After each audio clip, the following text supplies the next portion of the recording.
Podcast City Network.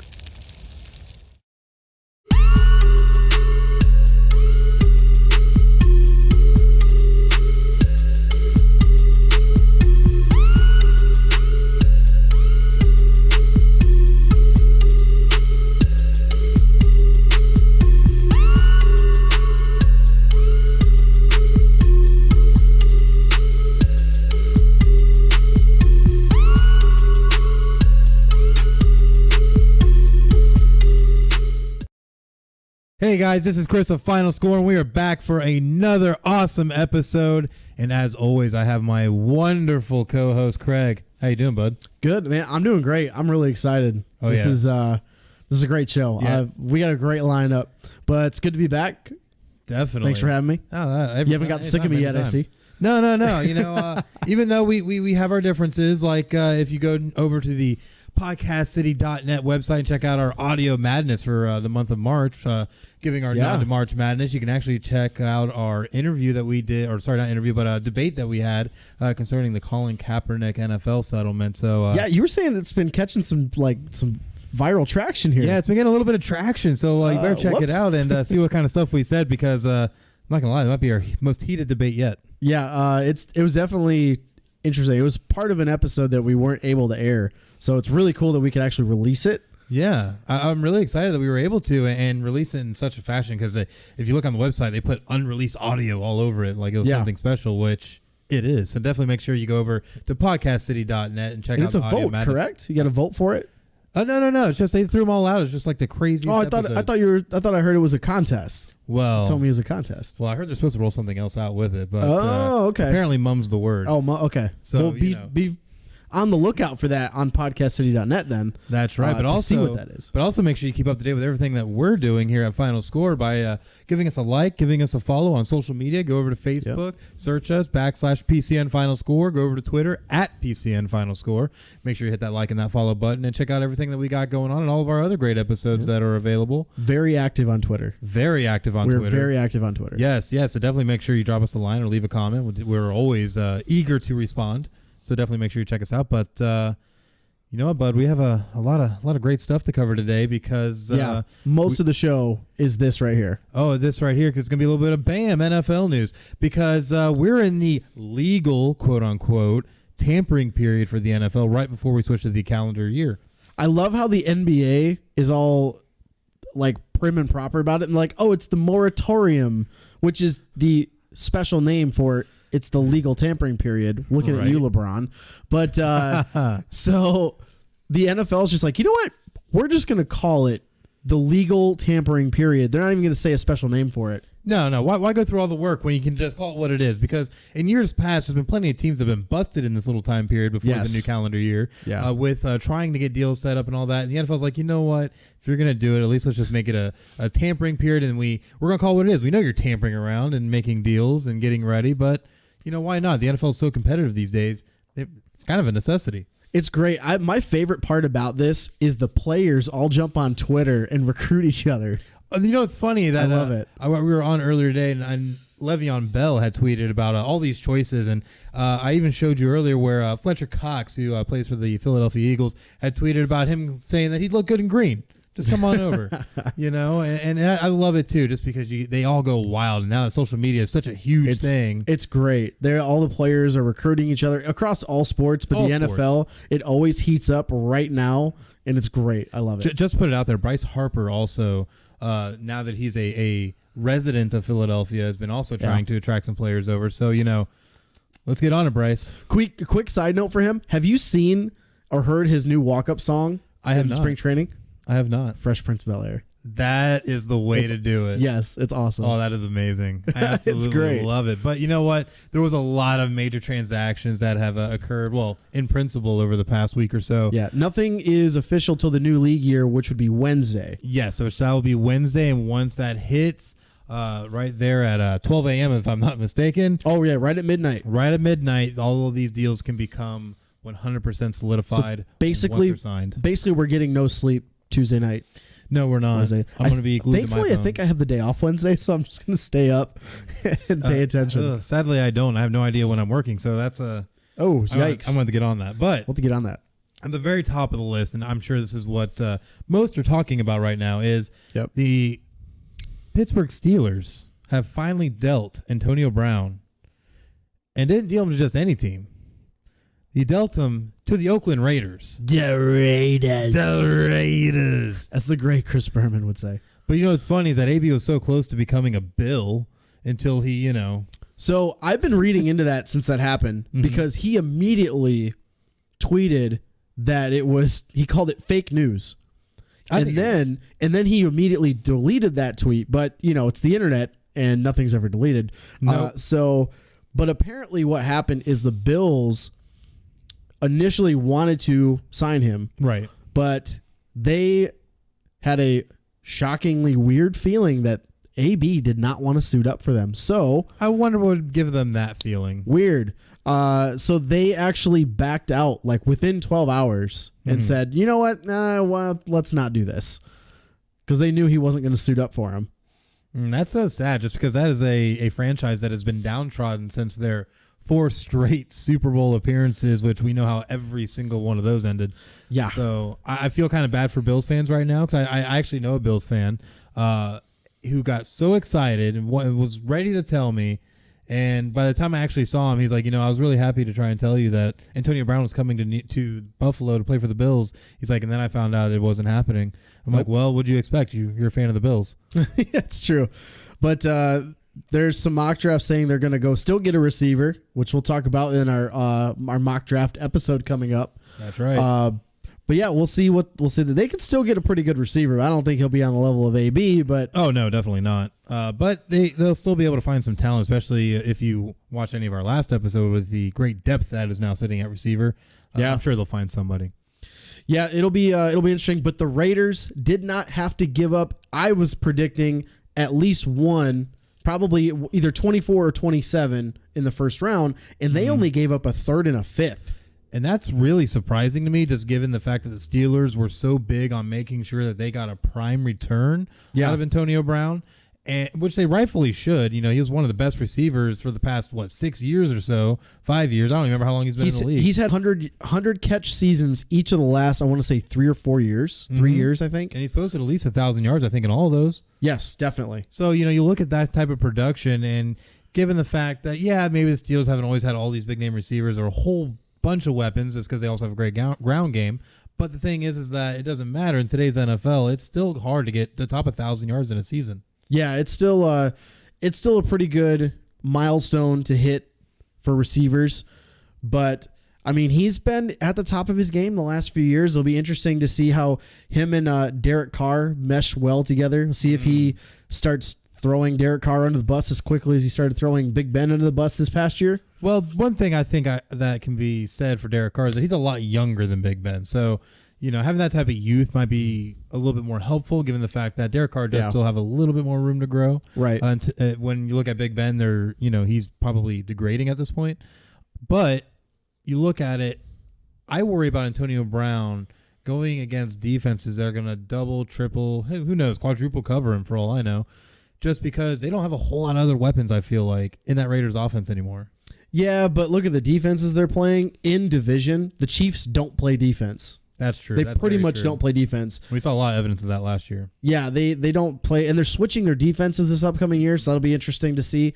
But the Chargers, they do play some defense. The Broncos are rebuilding everything, so I don't think they're going to be that good. They've been in rebuild for 2 years, it seems like. Yeah, and then I'm missing a team in the West. AFC West. No, you said them all. Chargers.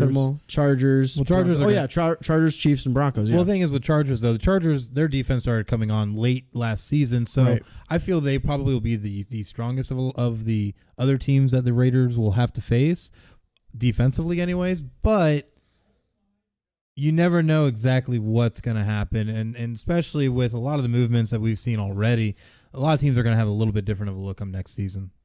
Yeah, there's going to be lots of moving and shaking. We've already seen it with Monday starting the tampering period today. Oh yes. So yeah, even as of our recording here, our phones are going off with NFL.com, Bleacher Report, Ian Rappaport. So it's really lots of moves going on. All of them. Yeah, all of them. And I think you said earlier you had how many notifications on your phone? In about a 2-hour span, I got 30 notifications. That's what I'm saying. That's how active things are right now. And we aren't even officially to the new league year yet. And that's what's insane. But like we said, the biggest one was with Antonio Brown and Raiders really making out on that one, I feel like. And have been able to keep all 3 of those first-round picks. That's just insane to me. So they really have a chance to do something special this year. And there's a few other moves that we'll touch on in a few minutes. But those 3 first-round picks, even if they take 2 of those 24 and 27, package them to move up in the draft to get another impact player on defense, man, that team could be scary and move their way up. All it takes is the Chiefs or the Chargers to kind of take a half step back. And the Raiders could turn it around very, very quickly. And you know what's funny is that going into the offseason, a lot of people didn't think the Raiders were going to be capable of that after you saw them trade away Khalil Mack right before the beginning of last season to the Chicago Bears, see them trade away Amari Cooper mid-season over to the Dallas Cowboys, and seeing what both of those players did for their respective teams. Yeah, they went out and just dominated, and I feel like maybe a lot of people were looking at the Raiders like, wow, look at what you did. You gave up 2 star players that you could have really built your offense and defenses around and just let them walk, and now what do you have left in the cupboard? But now they're starting to make moves. They've replaced, I feel like, honestly, upgraded from Amari Cooper to Antonio Brown, just in where Antonio Brown is at in his career versus where Amari Cooper is. Right. And have a lot of capital to be able to draft a great young team. But again, it does come down to making the right moves and hoping that the Chargers or Chiefs take a half step back. They still could have gotten AB even if they didn't trade Khalil Mack or Amari Cooper. They wouldn't have gotten AB if they still had Amari Cooper. So that's an upgrade for now, but he's going to be 31 very soon. This is true. So the nice thing about they restructured his contract to an extent, so he still has the same 3 years left, but he's got $30 million guaranteed. And I believe $50 million overall, correct? Yes, it's about $53 million overall. About 30 of it's guaranteed. So not much of that is going to be actually hit against the Raiders cap for this. So a lot of money up front. They can quickly recoup that, and they don't have to pay a lot of money to him over the next two of the next 3 seasons. So that could really be beneficial if AB does take a step back, and they could really retool on offense. Imagine what their team would be like right now if they still had Khalil Mack and then they just got AB. That would be amazing on so many levels. But again, with what they have in the draft, I think they can make some moves. But to look elsewhere in their division, the Chiefs kind of went in an opposite direction with one of their big name players, and that was with releasing outside linebacker Justin Houston. Yeah, so he was supposed to be due $15 million this upcoming season. They've been trying to trade him because of this, because of how much he's due, and they were clearing the cap space to spend it on D Ford, the other outside linebacker they have. Right. And Justin Houston, he is 30 years old. It does save them $14 million in cap space this year. The Chiefs. He only played 12 games this year. He only had 37 tackles, but he had 9 sacks. He's there more of his really good for 12 games. Yeah, very, very good. But he's there as a disruptor. And I've been seeing reports that the defense is switching from a 3-4 to a 4-3. So having Justin Houston, who is an edge rusher, he's a 3-4 outside edge rusher. Right. So I don't see him meshing within that new defense anyway. So they're going to be completely rebuilding on defense. But this makes sense to me is if I'm the Chiefs. Yeah, and honestly, Justin Houston will be able to slot into another 3-4 defense pretty easily. Honestly, there's a lot of teams looking for edge rushers. Oh, most definitely. Yeah. And you know, it like you said, it does make sense when you're doing these scheme changes. You have to make sure that you have the pieces that fit. And if you have someone who's due as much money as he was, he's not going to be able to slide into a 4-3 as easily because he's not necessarily a traditional style linebacker.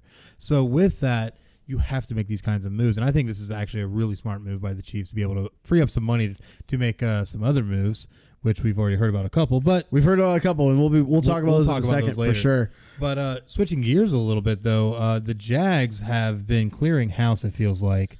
You know, they went and waived Malik Jackson, which also has already moved on to another team. They moved on from Carlos Hyde. Yep. Hyde's gone. He's actually already signed. Jeremy Parnell, Tashawn Gibson. Some of these, so a lot of these all make sense. They're clearing space for Nick Foles, which is evident. Yeah, which is evident. They need to move on to get him at quarterback. But Malik Jackson has been dropping in production. He signed that mega deal a couple years ago from Denver. Hasn't been producing the last 2 seasons as much as his cap space takes up. So that makes sense there. Parnell, again, he was signed, I believe, I want to say about two years ago or so. I believe it was. He hasn't been producing, and that's just a cap space clearing move. They can draft. They're supposedly going to be drafting a tackle in the first round anyway. Which they definitely should. Which they should. They really need it.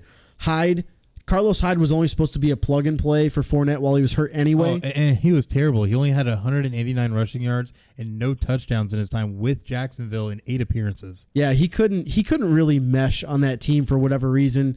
Couldn't see. Well, they again were hurt on the offensive line. That doesn't help. Definitely doesn't. But Hyde was supposed to just be a plug and play guy until Fournette came back. So that makes sense that they cut him. Gibson. So this is kind of an interesting one, but he also was supposed to be making, I want to say close to like 13 or 14 million as a safety, something like that. Some crazy high number. And this is a move to clear space again. I don't know where he's going to sign because the safety class is loaded.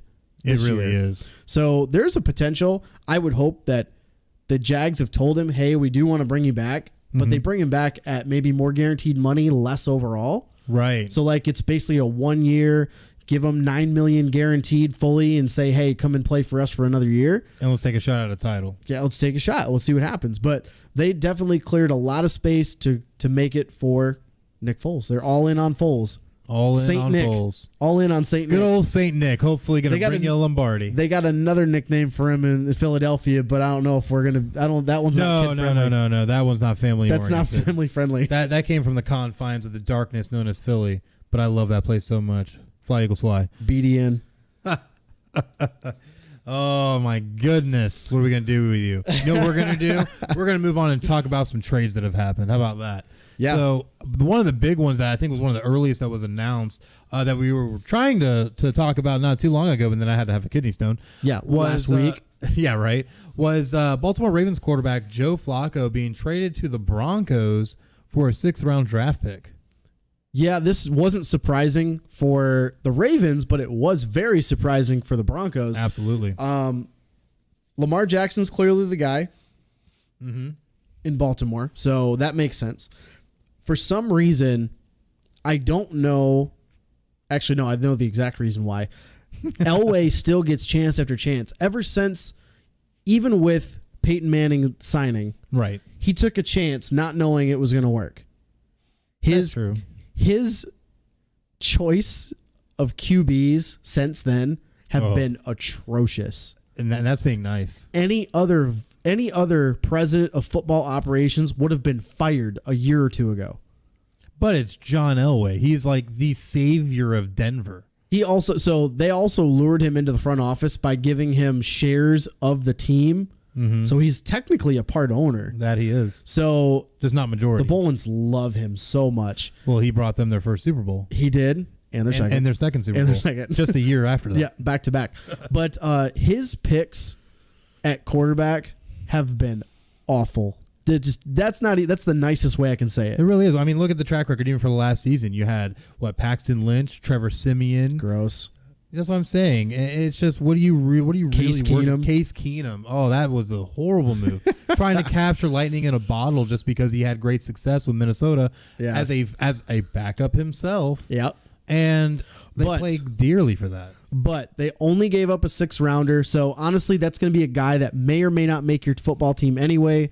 So, if you can get a starter for a year out of Joe Flacco, if he can recapture what he did even 3 or 4 years ago, he'll be okay. But that team needs a lot of help in a lot of other areas. Sadly, I feel like they're trying to recapture lightning in a bottle from 7 years ago and hoping that they could take him to a Super Bowl. Yeah, he's not that good. He's not. He got helped by a couple of really generous plays and by a stellar defense. And you know what? Just to put this fact out here, after Joe Flacco moved to the Broncos, the Super Bowl odds changed. Before the move, the Broncos were at 100-1 odds. Yep. After Flacco joined the team and the trade was announced, they dropped to 125-1. Only Joe Flacco can make your football team worse. How does that in work? the eyes of Vegas? That's hilarious. But so with him coming in, now they've got Keenum and Flacco. What are you going to do? They then turned around, the Broncos traded Keenum and a 7th rounder to the Redskins for a 6th round pick. Is this smart by the Redskins? Well, think about it. They do kind of recoup the 6th round pick that they gave up with getting Flacco. So, I mean, in a way, you're kind of even trading, I guess. Actually, they moved up because the Redskins were a worse team than the Baltimore. Yeah, that is very true. So, in essence, you kind of do move up the board a little bit in the same round and switch out quarterbacks. But I feel like you're kind of playing with a double-edged sword because you don't know exactly what you're going to get with Joe Flacco. His numbers have dropped dramatically ever since they won the Super Bowl. Well, honestly, he hasn't really had great numbers overall anyways, but when you look at the past 2 years, they've really been atrocious. Now, some of it's been injury-related. Some of it's been that he doesn't have a whole lot of weapons around him or not very good weapons. And, yeah, there's been a couple of distractions like with stuff going on with the running backs and stuff like that, and I get it. But at the end of the day, you still have a decent offensive line, and you have a defense, even post-Ray Lewis, that was able to play pretty good and past expectations for what they were supposed to be. So how are you not able to turn that into something? And that's because Joe Flacco is a crap quarterback. So I remember that year because I wanted the Ravens to win one more for Ray Lewis before he retired. I did too. Great player. Loved watching him throughout his whole career. But even before that run, the Ravens were talking about letting Flacco go. Oh, yes. At the end of that season. But because he basically, quote, led them to the Super Bowl and won it. A.K.A. Ray Lewis. A.K.A. the defense carried him again. Then he turned around and got a mega contract. Mm-hmm. So had they not won the Super Bowl that year, Flacco's not even... Oh, Flacco's probably out the league by now. I would actually have to agree. And it was all defense that got him there. And honestly, the defense did a great job even in the Super Bowl and helped bail out that offense numerous times. So you're right. That they don't win that Super Bowl, he doesn't make money, and he's probably out of the league by now. Yeah. But so with him coming to the Broncos, we talked about Keenum goes to the Redskins. Do you think this is the Redskins' answer at QB now? I think this is a stopgap. I think this is let's buy another year until we know what's going on with Alex Smith, to see if maybe Alex is going to come back. And if he doesn't, then we can make the moves to get a younger quarterback. Because Case Keenum, he's a journeyman's quarterback. He's backed up so many different quarterbacks all over the league and has done it for years. And it's not that he's bad, but he is aging. And he's someone who's going to be losing his ability over the next few years just because of the fact that he is aging. So when you look at that, look at the suspect offensive line that they have in Washington, I don't see Case Keenum being able to make a real impact, especially one enough to warrant him coming back past this upcoming season.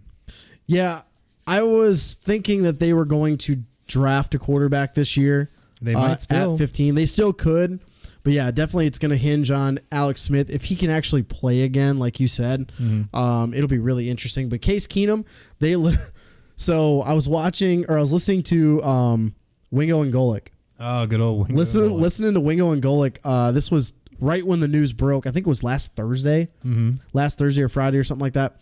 And was listening to them, and they read off the numbers for Keenum and McCoy and all the quarterbacks that they had. Basically, you're just trading out for the same player, and they've continuously been doing the same thing. So I would expect that the Redskins are going to struggle on offense again this year. Oh, yeah. With Case Keenum, unless they go and draft a quarterback. Well, there is an interesting aspect I feel like we are kind of ignoring here in this situation, is the fact that they still have Geis, who's going to be coming back off of injury, which could help improve the run game and take a little bit of pressure off Case Keenum.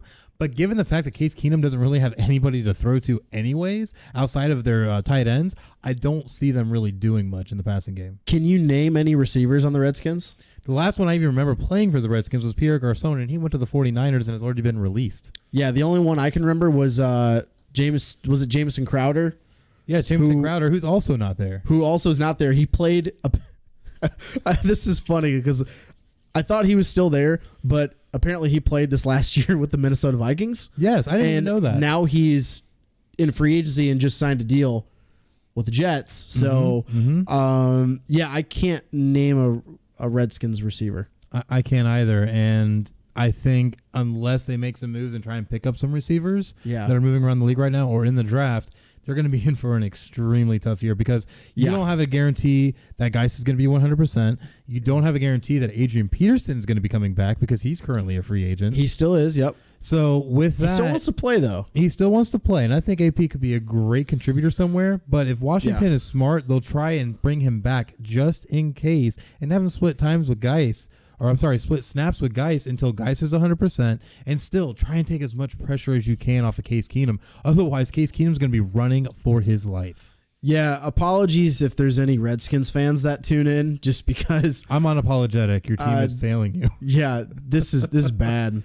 I thought it was great when they got Alex Smith, and I thought it could be finally the move in the right direction for that franchise. Yeah. But ever since he got injured, I feel like it's just been devolving. Yikes. Yeah, not good. But staying in that division, your Eagles. Yes, my Eagles, fly Eagles fly. Your Eagles have made a big move. So the Philadelphia Eagles are going to be trading, in principle, of course, defensive tackle Michael Bennett and a 2020 7th round pick to the Patriots for a 2020 5th round pick. Now, this is a big move considering that the Patriots themselves are trying to shore up their defensive line after another notable move that we'll mention a little bit later.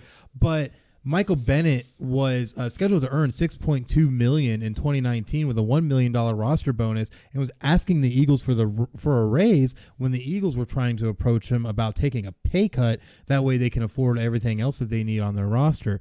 So in response, the Eagles are going to go ahead and trade him. He'll be with the Patriots next season, which I think for both could be a good move. The Patriots are getting a good player that did have 34 total tackles last year, 9 sacks, 2 forced fumbles, and even went ahead and defended a pass. Look at that.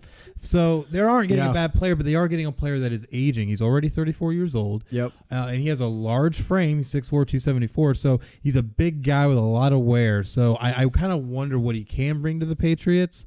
But no matter what, the Patriots just need a good rusher. And that's what a lot of teams actually need right now. Well, what's really going to happen is Bennett is going to shape up and be part of the Patriots way, or they will have no problems with just cutting him in the preseason if they've done with other players before. Absolutely. But yeah, if you want to raise, you're 33 years old. I don't blame him for trying to want to get a raise because he's been pretty productive this last year. Definitely. But you're not going to get it, especially now with the Patriots. They don't pay for anybody. That and considering how many pass rushers and edge rushers are coming out in this draft, he's going to end up being muddled down in a pile of younger, faster talent. So, like you said, I don't blame him for trying to get paid right now. It's just it's not something now that's going to happen. Yeah, there's no way. I think he's definitely going to be a big help for the Patriots defense because they are losing. They have lost quite a few players to free agency, but this is what they do every year. They lose players to free agency or they trade them away or whatever the case can be. They just draft people, and their defense still is in the top 10 in the league. Somehow. It's Bill Belichick, man. It is. It's the coaching style and that next man up kind of approach that is hard to kind of replicate in the NFL. Sure, you can pull it off in college, pull it off in high school, but when you get to the NFL, the talent, it's extraordinary. So to be able to line up a team year in and year out with different personnel but still get the same result, that comes down to coaching. Yeah, they'll get the best out of Michael Bennett at his age, and he's still got a really good skill set. Oh, absolutely. Something that they can utilize, and they'll find a way to make him productive on the field. And then I believe isn't this upcoming season the last year on his deal? No, there actually is one more year left on the deal after this year. So there is 2 years total.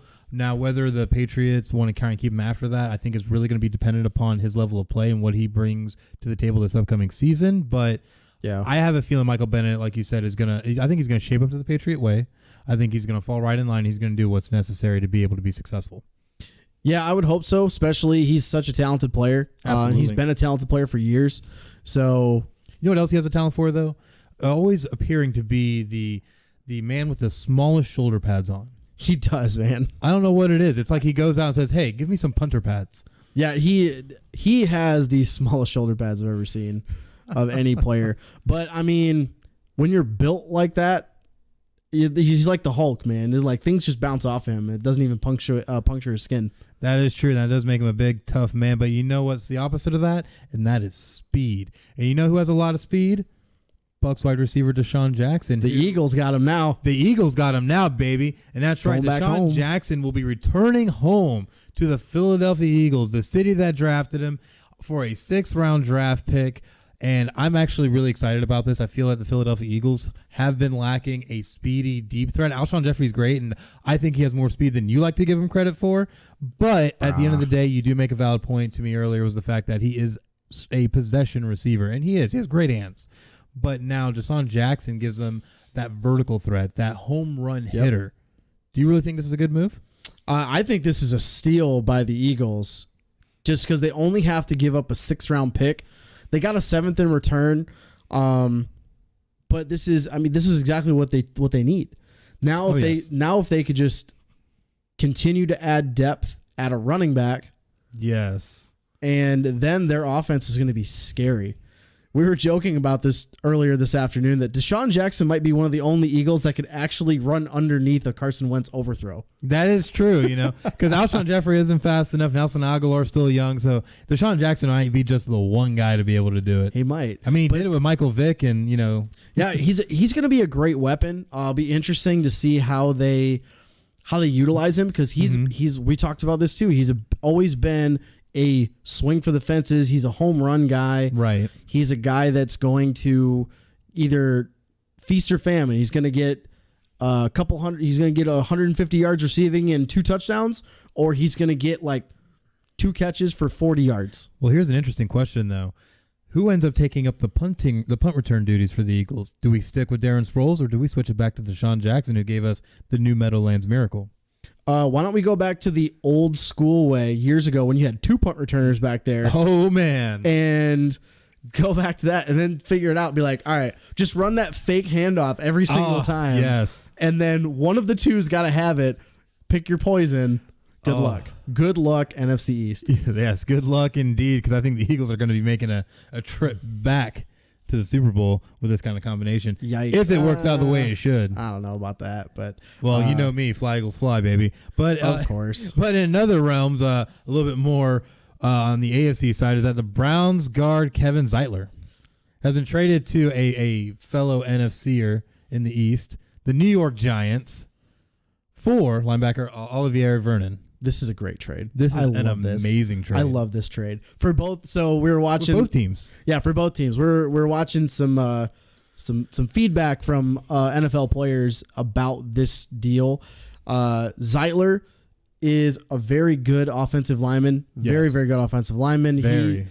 He's going to be a much needed upgrade for the Giants, who, even if they stick with Eli Manning for another year and don't draft a quarterback, he's going to be a big help. Absolutely.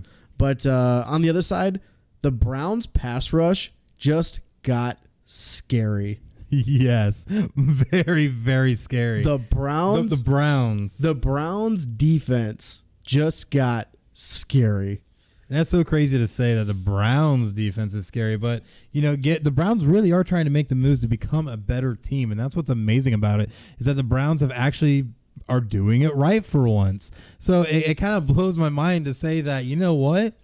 The Browns have a chance to win the AFC North next season.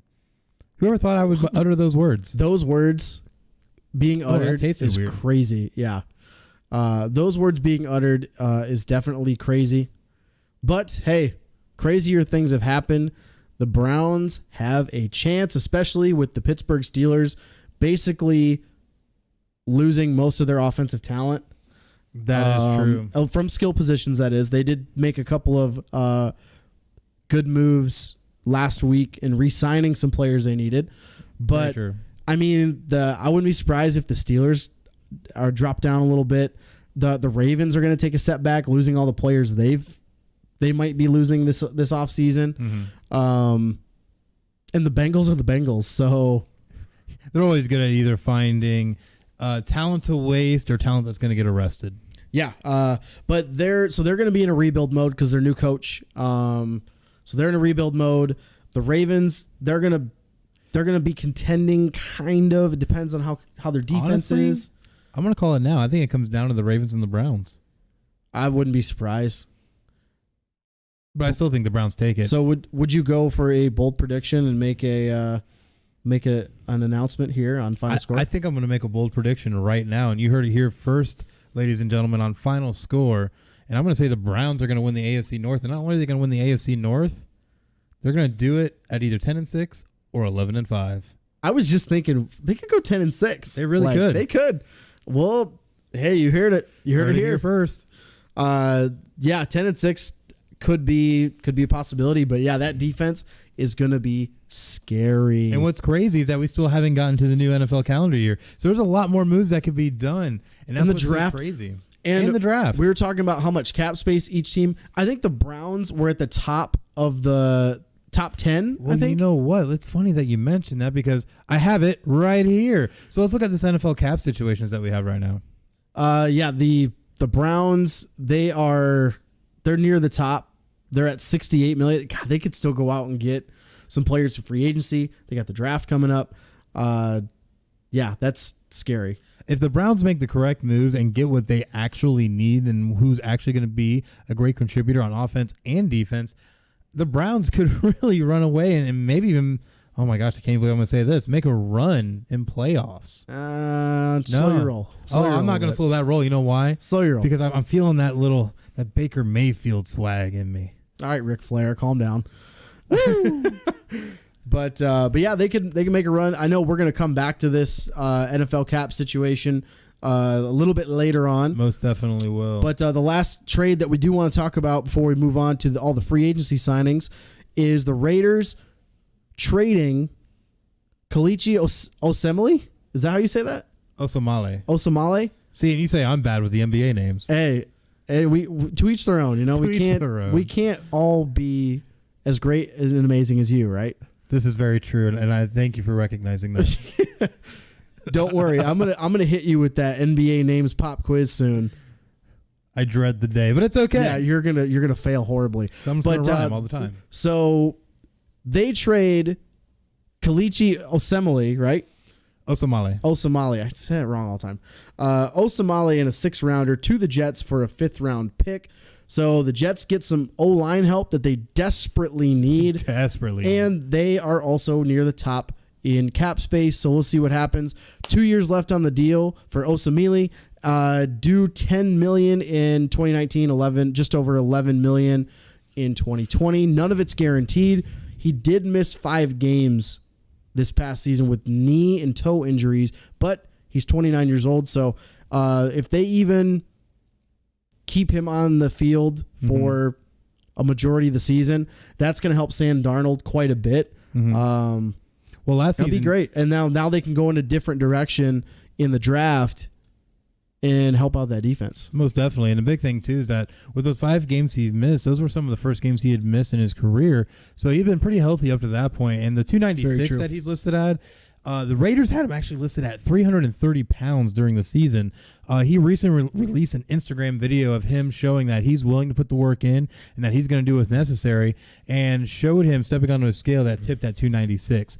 Wow. So if he has dropped 30-plus pounds, I can just imagine what his speed is going to look like. And it takes a lot of pressure off, the toes and the knees, which is the injuries he suffered last season. So yeah.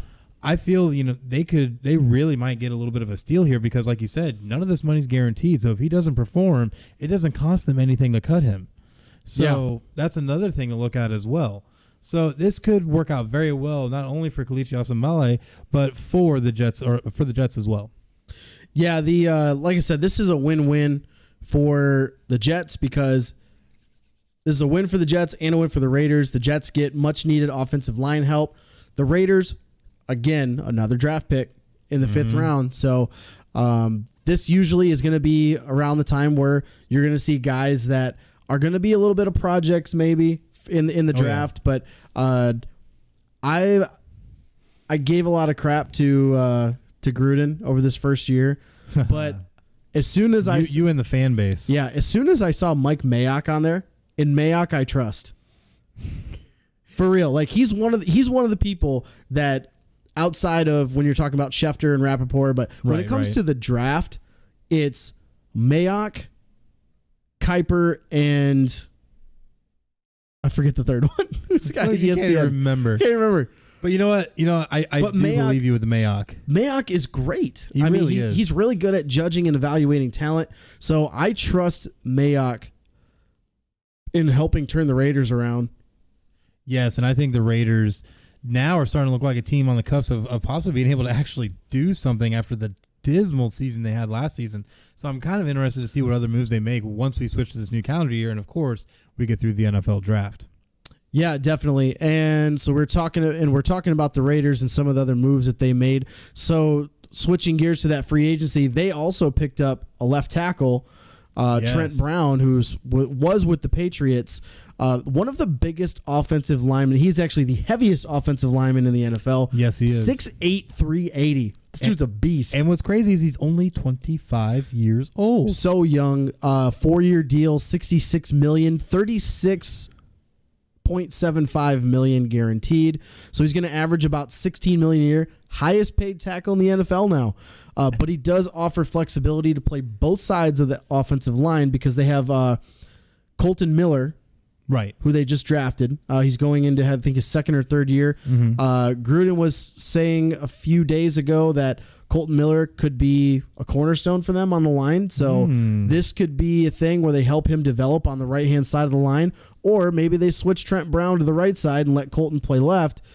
We'll see what happens. It definitely gives them versatility, and maybe that's something the Raiders really desperately need at this point because they need guys that can be able to not only slot in, but slot in, play now, and play well.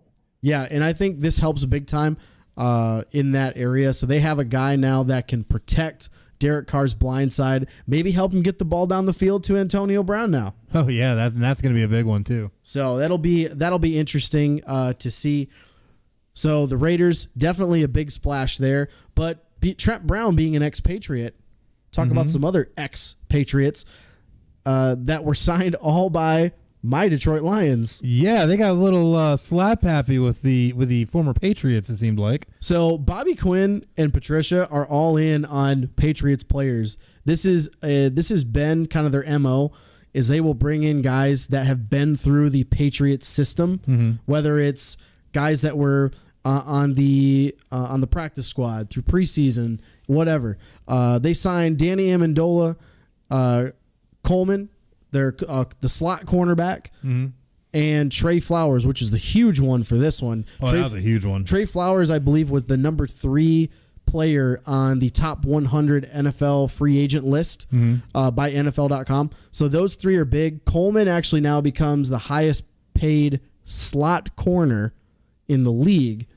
And though that deal is actually going to be up on the big board that we're going to bring up in a few minutes, so we'll come back to that. But they signed 3 ex-Patriots, the Lions do, and I kind of like it. I really like the Trey Flowers signing. Oh, absolutely. Trey Flowers is a beast, and honestly, the Patriots didn't really want to have to get rid of him, they didn't want to let him walk, but they didn't really have a choice given everything they have going on cap-wise. So they weren't going to be able to pay him, so they had to let him walk, which is why they inevitably made the deal for Michael Bennett. But I think this is a great move. Amendola, I feel like he was in a bad situation in Miami, so I feel like that's something we can kind of overlook. Given all the work that he put in with Tom Brady in New England, I think this could be a great addition and could be something that could really help Matt Stafford right now. Yeah, Amendola has to, first of all, stay healthy. He was hurt. He was hurt for a little while. And even if he produces, last year I think he only had like just under 600 yards receiving. Yes. Even if he produces at that level, he's providing another, basically like what Golden Tate was for Lions last year and the last few years. But you got Kenny Golladay, who's going to be your number 1 guy now. Oh, absolutely. Amendola could be a guy like a reliable third down guy, like I don't know, Julian Edelman in New England. How that works out. So I like this. I think he's going to be the guy that's going to help just reinforce the Patriot way in Motown. Mm-hmm. And I actually have to agree with that, and not even just reinforce, but I think he could actually be a real nice bright spot to help lift other players to help play past what is expected of them. And the big thing with Amendola is that he's going to be a great safety valve. He's going to be that nice check down for Matt Stafford when Matt Stafford can't get something to Galladay because he's down the field being double covered. So with that move, and also with the fact that the Lions also picked up another Patriot, a tight end, if I'm not mistaken. And You're talking about Jesse James? No, not Jesse. Oh, maybe I'm thinking of another player. Doesn't matter. Jesse James. So they signed Jesse James as well. Jesse James. I'm thinking of the Steeler. Yeah, he was on the Steelers. Yeah, so you bring Jesse James in, who's a talented tight end himself. I think now you're starting to get pieces in place for Detroit where they might actually be able to possibly make it back to the playoffs. I wouldn't be surprised if the Lions still go and draft a tight end. I could see it. Because they went out and signed Luke Wilson and Toy Lolo, who were supposed to take steps up in their development. Mm-hmm. Luke Wilson coming from Seattle and Toy Lolo coming from Atlanta. Both of them flopped hard. Mm-hmm. They're terrible. And we let go of Eric Stonehands Ebron. Mm-hmm. And he turns around and has a career year for Indy, which is just reinforcing the Detroit Lions curse, the curse of Bobby Lane. And so basically we re-signed this. Jesse James, I don't think this is not a big splash for tight end. To me, this is not a big splash. So I would not be surprised if they, in the second round, go after a tight end. If, say, I doubt it's going to be there, but like a Irv Smith from Alabama or a Noah Fant, if they're there in the second round, but I doubt it. They're still going to draft a tight end in this draft. They still need that help desperately. So yeah, I do like the moves, but we'll see what happens. They still got a lot of work to do. Well, they definitely do. But do you think the Lions now move away from that Rashawn Gary mock draft pick? No, I've actually seen it more reinforced that they're going to be drafting Rashawn Gary. Even with the addition of Trey Flowers?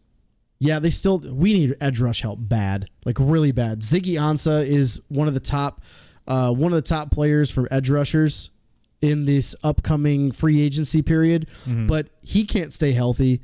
Our edge rush was so bad. Yeah, it was pretty dismal. Defense was so bad last year. They need a pass rush. They need guys that fit Patricia's system, what he wants to do. So I would not be surprised if we still draft a lot of defensive players in this draft. Well, you could always go back and get Ndamukong Suh again.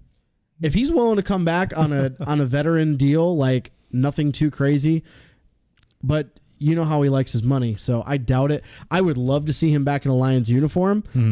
Hopefully his head's a little bit more on straight, but I don't know. Coming off a Super Bowl appearance, I don't know if it necessarily will be.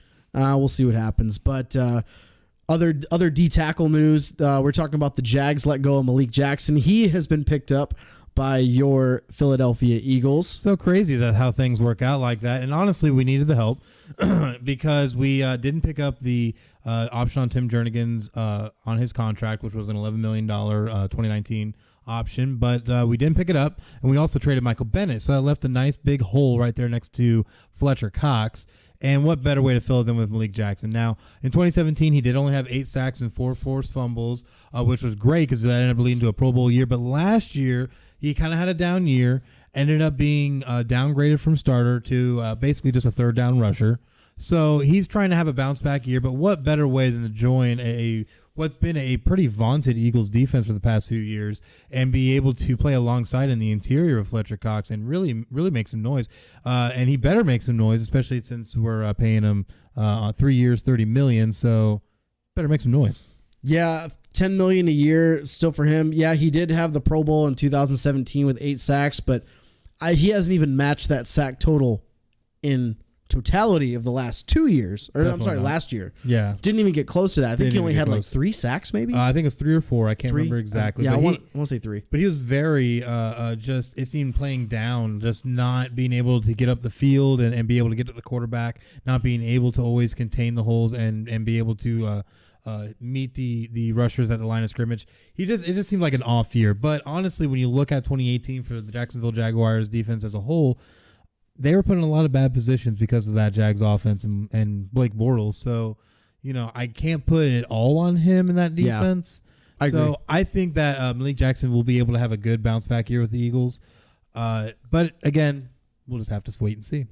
Yeah, the Eagles they're kind of just retooling a little bit. So basically Malik Jackson takes the place of Michael Bennett, as you stated. Mm-hmm. But I don't think they're going to get a whole lot of production out of him. But having Fletcher Cox next to him, maybe he gets back up to that Pro Bowl year where he gets 5, 6, 7 sacks. Well, when you look across that entire line, I feel like it's going to open up a lot of opportunities. They still technically have Chris Long, which Chris Long has not committed yet to the 2019 season. But a lot of expect him to, just because of the great level of play he still has. You look at when they drafted, I can't even remember the kid's name now, out of Tennessee. Young kid, they're a new defensive end. I can't remember his name. But anyways. You got me. Yeah, Barnett. No. There it is. Barnett, there you go. Barnett. They bring in Barnett. Barnett's actually been flourishing pretty nicely and growing into his position these past couple seasons. And, of course, you have Fletcher Cox. You can never count out Fletcher Cox on any defense. Yep. So you put a guy with great talent like Malik Johnson right there next to Fletcher Cox, in between him and Chris Long. I feel that could be a really, really nasty defensive front that is going to get to the quarterback and get to the quarterback often. Yeah, and you guys re-signed Brandon Graham. That we did on a 3-year deal. Yep. Brandon Graham coming back for 3 years. So that'll help kind of solidify that defense. We'll see if they can get back to playing the same defense in that Super Bowl run. Oh, definitely. Because it seems like, we're having to, like you said, retool it a little. But one team that seems to just skip, rebuild, skip, retool, we're just going to reload. Yeah. And that's the LA Rams, who went out and signed safety Eric Weddle, who was just recently released by the Ravens in a surprising move. And the LA Rams picked him up on a 2-year, $12.5 million deal with $5.25 million guaranteed. And I think this is going to be a wonderful, wonderful addition to this Rams defense. Yeah, so it was really shocking to see him get released by Baltimore. He's been the leader of that defense for a couple of years now. But Weddle is 33 years old, I want to say, roughly around that age. 32, 33. So he has lost a little bit of a step as far as speed, athleticism, but he is such a smart player. Mm-hmm. This is scary if you are the NFC West, because of the fact that he is a 2-time All-Pro, 6-time Pro Bowl selection.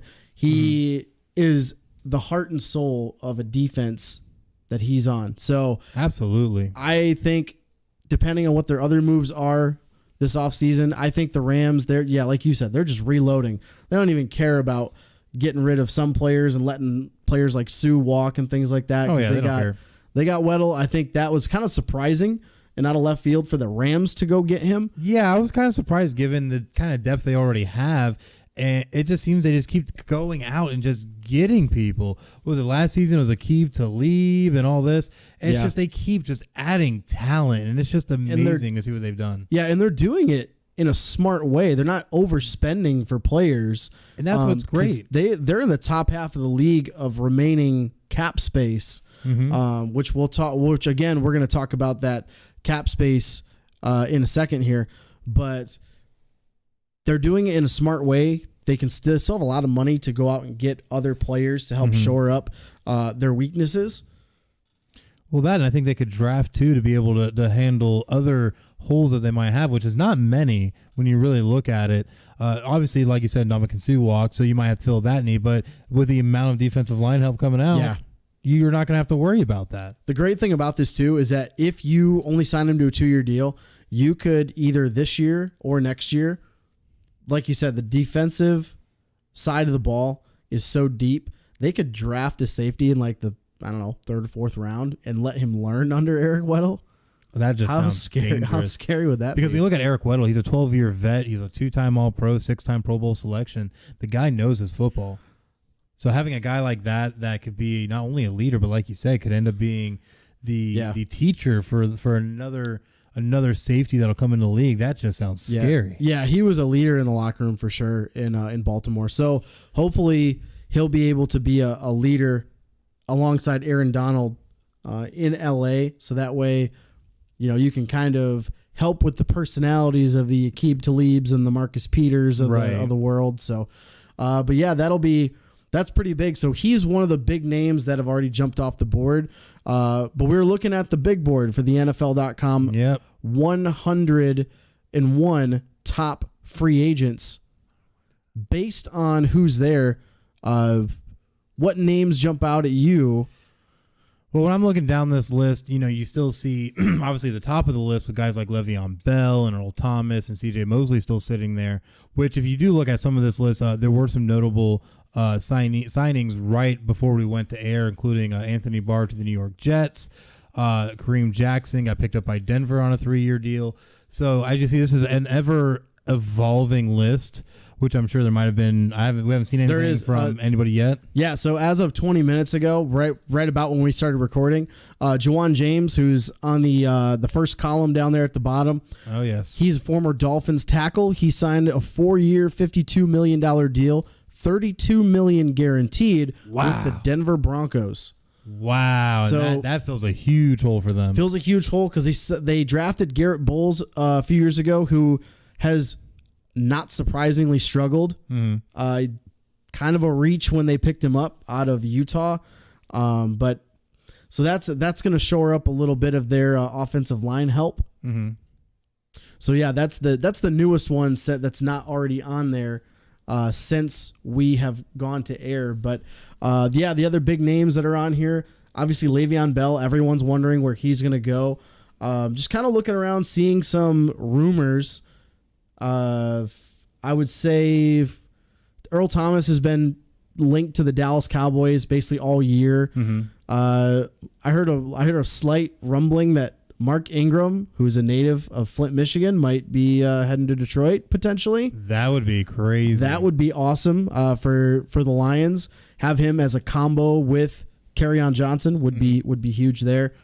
Probably the biggest surprise that I've seen so far is Tyrann Mathieu, Honey Badger, went to Kansas City for a 3-year deal. I thought he would have. So we were talking about this before the show. Mm-hmm. I figured he was linked to Tampa Bay because of Bruce Arians. Absolutely. And the New York Giants because their defensive coordinator he worked with in Arizona as well. Mm-hmm. So I figured he would have went to one of those two teams, but he went for a win now scenario. Yeah, because look at that fact right there. The Giants, horrible last season. The Bucs, Rebuild. Not much better. Rebuild mode, which you and I don't agree on with the don't Giants. agree on, and we'll get to that another time. Complete rebuild mode. But you look at what Honey Badger is having to walk into. Do you want to walk into a winning situation or into two different situations that honestly you're having a lot of issues? You look at the Bucs.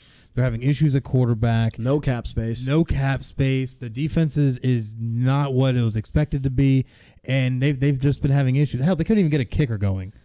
They have so many issues at kicker even. So that just shows that's been bad.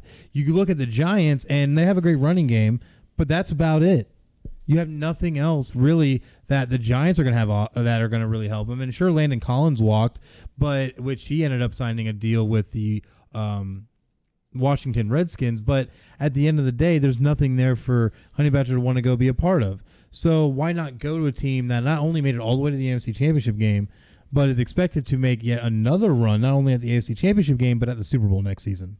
Yeah, that's definitely a play. If you're Kansas City, this is a huge pickup because you got a playmaker in the back end of your defense that can disrupt some passing game. He can come up and disrupt the run game. That was a really big pickup for them, especially switching defenses to a 4-3. You're going to have to go get some guys that can help on the front line and the linebacking course. You're going to have to rethink some of the directions you go on the middle and the front lines. But on the back end, that's a huge pickup. They still got some work to do on their defense because it was absolutely atrocious last year. But absolutely. This is a huge move for them. Well, here's the thing I look at, though. Do you think that going out and getting Matthew was better than going out and getting, say, like an Earl Thomas? Oh, yeah, I would say, because Earl Thomas is coming off that gruesome leg injury. That is true. He is coming off that leg injury, but somebody's going to take a chance on him because Earl Thomas is stupid football smart, and that's one thing I look at. Oh yeah, I don't know. I really don't know the market for Earl Thomas outside of maybe going to Dallas because that's where he's been talking about going for almost 2 years. That's true. So, but other than that, there are other teams that need safety help. And there's some that are available, especially when you look like Adrian Amos, Clinton Dix, who's no longer with Washington, Clayton Gathers. You know, you have some guys sitting here. Glover Quinn. You got some guys out there that really could slot in for a safety position for just about anybody. But big things that I do see here is that Devin Funchess, I don't know how. I am not a big fan of Devin Funchess. I don't know how he got paid this.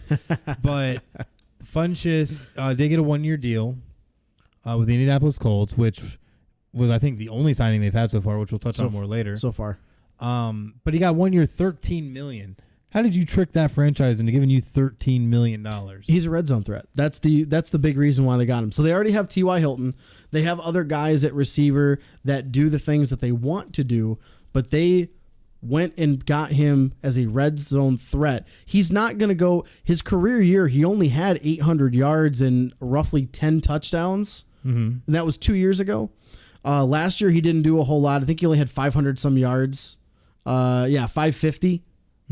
And he had 4 touchdowns. But, yeah, the previous year, he had a career-high 800 yards, 8 touchdowns. But he is a red zone threat, and that's the whole reason that's why they only signed him for a year deal. They're not expecting him to be the number one. That might be it, but the thing I look at is that he only had 4 touchdowns last year. And, yeah, I can understand the red zone threat thing, but you need something a little bit more, I feel like, because all they really have in the cupboard is T.Y. Hilton. So, outside that, what do you really work with? It's a 1-year deal. They're literally only... They know their windows right now because they made a surprise run to the playoffs this year. That's true. And they have the most cap space of any team in the league. So I guarantee you they're definitely not done getting players. They've been linked to Le'Veon Bell potentially, and that would be huge. But think about this. When you're putting together any team, football team, a basketball team, whatever, you need guys that are specialty players. Devin Funchess fits the specialty role of a red zone threat that the Colts have not had for years. That's true. Probably since like the Marvin Harrison days. Yeah, even then, Dallas Clark was probably the last red zone threat they had. Yeah, the last real one they had. The last real one. So Devin Funchess, and he's in college at Michigan. He was a tight end until his final year. They transitioned to receiver out of necessity because they had 0 receiver talent. That's true. That's a shocking stat. That's a shocking thing to say that Michigan has no receiver talent. But so he basically just transitioned, played 1 year at receiver. So he's definitely a red zone threat. That's the only reason they picked him up. Guaranteed. That makes sense. But the thing is that they have to get him going because I feel like with what was going on in Carolina, maybe it was just because it was Cam Newton. I know Cam Newton was dealing with shoulder injury and shoulder issues, I should say, and ended up having off-season surgery. And they look just porous after getting rid of Kelvin Benjamin. So, maybe being in this system, it might be a little bit better for Devin Funchess. Or, here's a shock. Maybe a shocking thought here. Oh, snap. Maybe it's because Cam Newton's not a good throwing quarterback. Just a thought. Maybe, just maybe, Andrew Luck is a better passing quarterback than Cam Newton. Just maybe. Just a thought. Just maybe. Just throwing it out there. Just maybe. And Cam Newton has, oh my God, he's got more emotions than a 13-year-old girl. Yeah, but Cam Newton at least has been to a Super Bowl. Andrew Luck can't say that. But the thing I look at that, yes, Andrew Luck is a better passer no matter how you look at it over Cam Newton. So maybe it'll help Devin Funchess at the end of the day. But I'm not 100% sold. So we'll definitely have to see how that one plays out. But I'm interested to see if some players coming off an injury are going to be able to have any actual market for themselves, like Jay Ajayi, who's no longer with the Philadelphia Eagles. Yeah, I think he'll pick up somewhere, but he's not going to get signed right away. There's other players that definitely will get signed before him. I mean, Tevin Coleman is still a complete free agent. Mark Ingram's out there. There's a couple of other guys. Well, yeah, you still got like T.J. Yeldon. Adrian Peterson's even still sitting out there, which I know he's aging, but he showed he could still be a huge contributor for someone, unlike Marshawn Lynch, who's still sitting out there. But I think there's a lot of interesting things that could happen with that. Yeah, and then you got, T.J. Yeldon's out there. I mean, the running back class isn't extremely deep. No. So Ajayi will get some work somewhere, but I wouldn't be surprised if you see him sign maybe a 1-year deal, maybe 2-year deal tops somewhere. Yeah. Just because he has had injuries that plagued kind of maybe his development or whatever. He hasn't reached his full potential, some people are saying. So we'll see. But I think he gets a 1-year deal somewhere as kind of a stopgap year to prove that he's healthy. Mm-hmm. Maybe 2 tops, but I think 1. I'll definitely see what happens with that. But another interesting name that I do see here as I look down this list is Teddy Bridgewater. And I feel really bad for this kid just because of the fact that, he did have a gruesome leg injury himself when he was with the Minnesota Vikings and lost his starting job, and just the roller coaster of things that happened in Minnesota. But now he ended up being traded and, ended up being with the Saints, and now he's been let go by the Saints because obviously Drew Brees is just the man. So where does Teddy Bridgewater go from here? I'm trying to think about that right now, actually, like where he could go. Well, the thing I see with Teddy Bridgewater, he still has talent, and I think he still has a lot to prove, and he's barely seen the field these past few years, so he's going to be fresh. And he's going to be fresh from a body standpoint, but he hasn't really had to read an NFL defense. And that's what scares me, is that, you drop him into a live situation, because you go into practice, and we're just talking about practice. But with practice... we're talking about practice, man. We're just talking about practice. But when you're in a real game situation, everything changes. Yeah, he's been in some mop-up duty for the Saints. Mm-hmm. Honestly, I see him going to maybe, depending on what they do in the draft, Washington Redskins to compete for the starting job. That's a potential. I could see him going to a Carolina Panthers as a backup to play next to Cam Newton. Other teams that need a mobile quarterback, that's really about it. I don't see any other spot he could land. Yeah, I really don't see much just off the top of my head. But, this is a very extensive list, and there's going to be a lot that's going to happen in the next few days. And definitely need to keep your eyes out just because we're going to report on all of it. Yeah, we're going to report on as much as we possibly can. But, yeah, this is just a few of the names that have already signed deals. And, of course, everything can't be official until Wednesday at midnight for the official NFL year. So I guarantee you that as soon as you are listening in, more of these names will have been filled in by teams. But yeah, I know we're going to cut to break here, but when we come back, we're going to have our thoughts are for the offseason winners, losers, and who still has work to do. Oh, yeah, so definitely make sure that you stay tuned because we're going to be right back. The following support and sponsor Podcast City Network. City Limits Tap Room, sports bar in DeLand, Florida, has brew on tap, serve food, the grilled cheese is excellent. For upcoming events, check out City Limits Tap Room on Facebook.com/City Limits Tap Room. Atlantic Sounds has thousands of new and used vinyl records and CDs. If they don't have it, they can order it for you. Same location since 1982. For more updates on what's new, check out Atlantic Sounds on Facebook.com/Atlantic Sounds Vinyl. Sports Sanity Customs have worked with organizations from custom embroidering polo shirts to jerseys for your kids' baseball team. They do it all. Armed with state-of-the-art equipment and an in-house design team, they are equipped to take on your next project. Visit their website to learn more, sportsanitycustoms.com. Visit Sports Sanity Customs on Facebook.com/Sports Sanity Customs. 3 Count Design offers a wide range of graphic design products, video, photography, and other forms of media. Everything from t-shirt designs to websites. Visit Facebook.com/3 Count Design for more. Demo Blast Studios, an explosion of imagination. Original artwork, podcasts, video, apparel, and more. Visit demoblaststudios.com. Visit Demoblast Studios on Facebook.com/Demoblast Studios, the best family entertainment pro wrestling show in the state of Kentucky. Kentucky's Own Wrestling brings quality family vintage wrestling to a town near you. Kentucky's Own Wrestling offers a ladies division in wrestling and a training school. Kentucky's Own Wrestling is the current longest running Southern promotion. Visit Facebook.com/Somerset Kentucky's Own Wrestling. All supporters and sponsors are brought to you by Podcast City Network.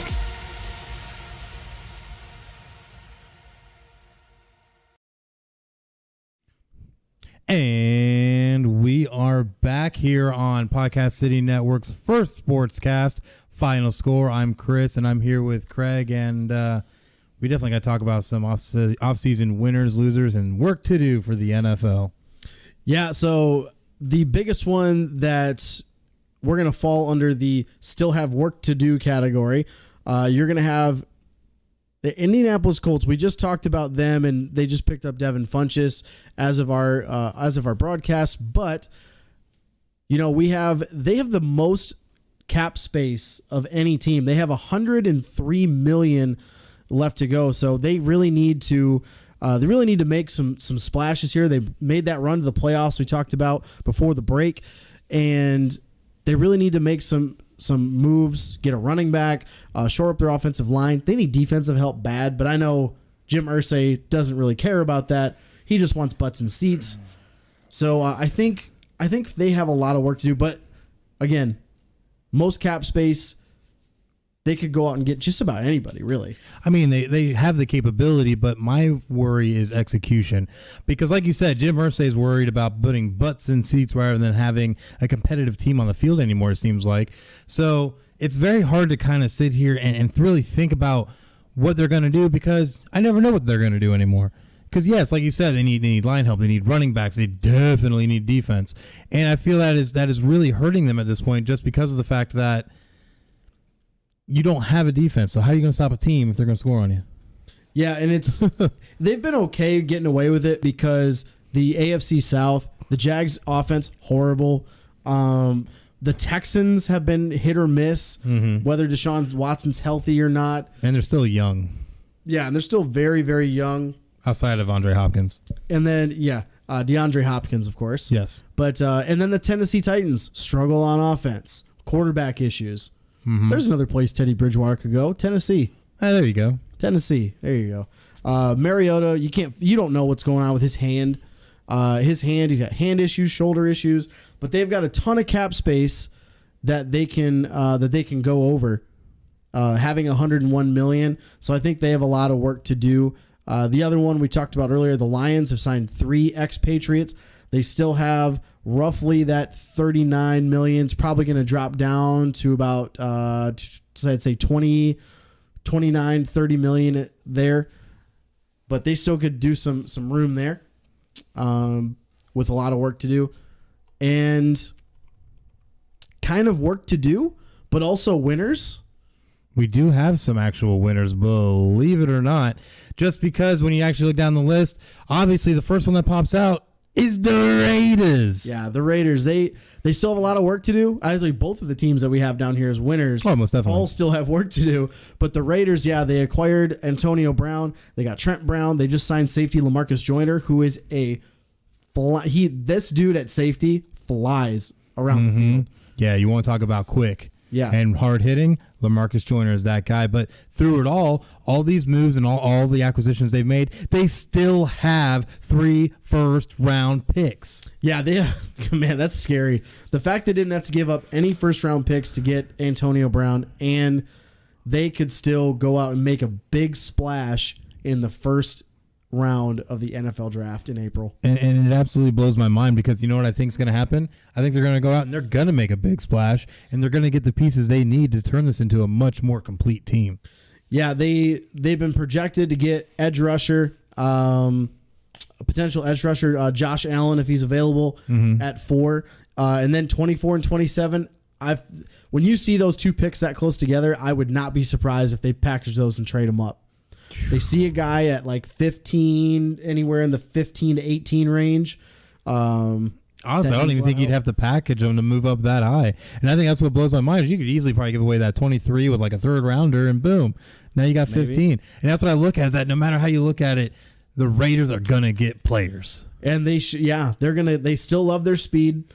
So they got a lot of potential. This is really exciting for them right now. I mean, you kind of know where you're gonna play, but they're setting themselves up for a major turnaround. I absolutely have to agree with that. And another team that's aiming to keep their turnaround still going, and that's the Cleveland Browns. Yeah, and in the previous segment, you made a very bold prediction. I made a very bold prediction, and I have no buyer's remorse. I still stick by the prediction that the Browns are going to make the necessary moves to win the AFC North. 20 minutes later, you have not had a buyer's remorse yet? No buyer's remorse on the Browns, and I still can't believe I'm saying that as well. I can't either. But, they're definitely winners here in this offseason so far. Getting Olivier Vernon, having a ton of cap space that we're talking about right now. They have $68.7 million. A lot of one of the other winners too. We were talking about the Jets could potentially be a winner. They got a little bit of they got a lot of work to do, but they got that offensive line help they needed. And if they end up getting Le'Veon Bell, that would be huge for them. Well, I think it's gonna be huge for anybody who gets Le'Veon Bell. Yeah, definitely. So those are a couple of the winners just in the first few days. But the team that definitely got lost out here. And there's only one team that needs to be listed here. Only one here. Pittsburgh, the Steelers. Absolutely. I never thought that we'd put the 6-time Super Bowl champions in this slot, but when the fact that you had your running back, Le'Veon Bell, sit out all of last season and didn't want to play under franchise tag, and now he's walking, the fact that you had such an issue at the end of the season last season with Antonio Brown that's now devolved into the situation where you had to trade him away to the Oakland Raiders, and let's not forget that all you got for him was a 3rd and a 5th round draft pick. You are looking like huge losers. And on top of it, how much cap space they got right now? $16 million. That's it. That is poultry. Yeah, and you can see on our graphic here that is near the bottom of the league in free cap space. They are still going to be paying part of their cap room for Antonio Brown. About $21 million, if I'm not mistaken. I believe it's about $21 million this next year on their cap. So you can't really go out and get a whole lot of players that you better hope that you draft very well if you're the Steelers in the upcoming draft here. Well, the thing is, last I checked, Steelers didn't have a whole lot to work with. And even when you look just in the first round alone, they have that 20th pick, but that's it. So if you're hoping to get like a home run hitter anywhere that would be near the top of this draft, you're probably not going to be able to pull them off because no way they're falling to you that far unless you end up like a Brady Quinn or something, but nobody should have taken a chance on him. But at the end of the day, I don't think they're going to get anything worth that's going to be a game changer, which I feel like is what they need. They still can. This draft is so heavy for defensive players that you're going to see some of the really good ones fall down because if the players on the defensive side are in plethora, the offensive side is not so much. So you'll see some teams maybe reach and move up a little bit to get some offensive players potentially, so they could still either get an offensive player that falls to them at 20, or if other teams move up to get those offensive players, then they'll get a very good player on the defensive end to help them at 20. Well, the thing I worry about with the Steelers is that they're not going to get either. The fact that they sit at 20, because there's such slim pickings when it comes to offensive players, the ones that that are really going to help what they need at this point, I think are going to be gone by the time they get to them. Now, if they do get a great defender, I could see them getting a great defender, but I don't feel they need to go defense with this first pick, and I think it's only because of the fact that they've lost so much talent on the offensive side of the ball, because outside of Antonio Brown and outside of Le'Veon Bell, you also lost Jesse James at tight end. Big Ben's aging horrifically at this point, has already been in the league for so long, he's becoming an ancient artifact. And then you look at the offensive line, yes, they re-signed Mike Pouncey, yes, they traded for a guard from the Arizona Cardinals, but you don't really have a whole lot left outside of that. Your line's aging. No, they still got talent. So they re-signed. It was Marcus Pouncey, by the way, I believe. One of the Pounceys. Pouncey, yeah. Mark Pouncey, I believe. So anyway, they got Pouncey. They got Ramon Foster back, guard help for them. So that's huge. They got their center. They got their guard. They also have James Conner. He put up identical numbers to Le'Veon Bell. Mm-hmm. Identical numbers in this past year that Le'Veon Bell put up 2 years ago. Juju Smith-Schuster, again, one of the top 5 receivers in the league in receiving yards, catches, touchdowns, alongside of AB. So he's going to be now the number 1 guy. So I think their offense is still okay, but they're going to have to shore up that defense. They still haven't found a replacement for Shazier at linebacker. No, it's been a couple years now. But I think that's where you're going to see them go. I think they are going to go defense in the first round. And then second round, maybe you'll see them go to the offensive side, maybe tight end, something like that. But I think they're going to go defense here. And they're only big losers here because they only have $16 million cap space. They don't have a ton to work with in the draft. That and they got they lost a lot in the Antonio Brown trade, I feel like, just because you easily could have gotten a first rounder for him. And given the fact the Oakland Raiders had 3 of them, I think they could have gotten at least that 23rd, 27th pick easily. They shot themselves in the foot because they put up that basically self-imposing deadline of, hey, we want to have them done by Friday, and which means you're going to get lowballed. Yeah, so they basically, hey, we want to have this trade done by Friday the 8th, by March 8th, and Friday, March 8th comes around, and nobody's here. Nobody called. Nobody showed up. So, well, they did have somebody show up, but they didn't feel like things were going to work out like we mentioned earlier. Yeah, the Bills did come calling, but that obviously didn't work out very well. Mm-hmm. But I think they shot themselves in the foot because at first they were saying they weren't going to take anything less than a first round pick, and then they kind of just dropped the ball because they didn't want to pay Antonio Brown a small roster bonus. It was like $2 million. And it was gonna be paltry. They asked him like, "Hey, can you delay that roster bonus and like cash in that check until like a week later after the 17th?" And he goes, "No, I want my roster bonus." So I think they just panicked. They panicked and they got rid of him because they knew nobody was going to give them what they wanted. So they just settled for this 3rd and 5th from the Raiders. I mean, it's done with now. They're past it. So they won't be past it officially until Wednesday. But he knows where he's going. They know what they're going to receive out of it. But they're definitely big losers because they lost 2 of the most productive players in the NFL the last three or 4 years. Mm-hmm. And not having a whole lot of cap space. But other than that, I think they still have potential. They could still compete in their division, just because we talked about the Bengals are awful. Right. The Ravens, you don't know what you're going to get now because they lost a lot of players on defense. And they're basically throwing what NFL teams do. They throw all their chips on the shoulder of their young quarterback, and they're basically telling Lamar Jackson, hey, so I know you're not a very accurate quarterback, but you are electric. Here you go. Here's the keys. Here's the keys to the car. We're going with you now. Yeah, please don't wreck it. And please don't wreck it, which is probably what's going to happen. Yeah, I'm really worried how everything's going to work out. So the Steelers might mess around and still be in the divisional hunt. They still could. What if it comes down to Steelers and Browns who hate each other? Well, just hope you don't have a tie again. NFL's got to fix that. But yeah, they really do. But yeah, I think that's kind of it as far as initial winners, losers, who's still got a lot of work to do in the NFL. Mm-hmm. But yeah, it's going to be a really exciting week coming up here with the new league year, and then we're going to see a lot of moves, even up until now when you're probably listening to this. Mm-hmm. There's going to be more moves than we've already been able to report. Exactly. So definitely make sure that you check back for our next episode when we have hopefully all of that as up to date as possible and bring that to you. But there is some other football we have to talk about. Oh yeah, we got that spring football, the Alliance. What's that called? The Alliance of American Football. Alliance of American Football. In week number 5, we had the head ball coach leading the Orlando Apollos to their still undefeated season. Now the only undefeated team that is left. They are 5-0.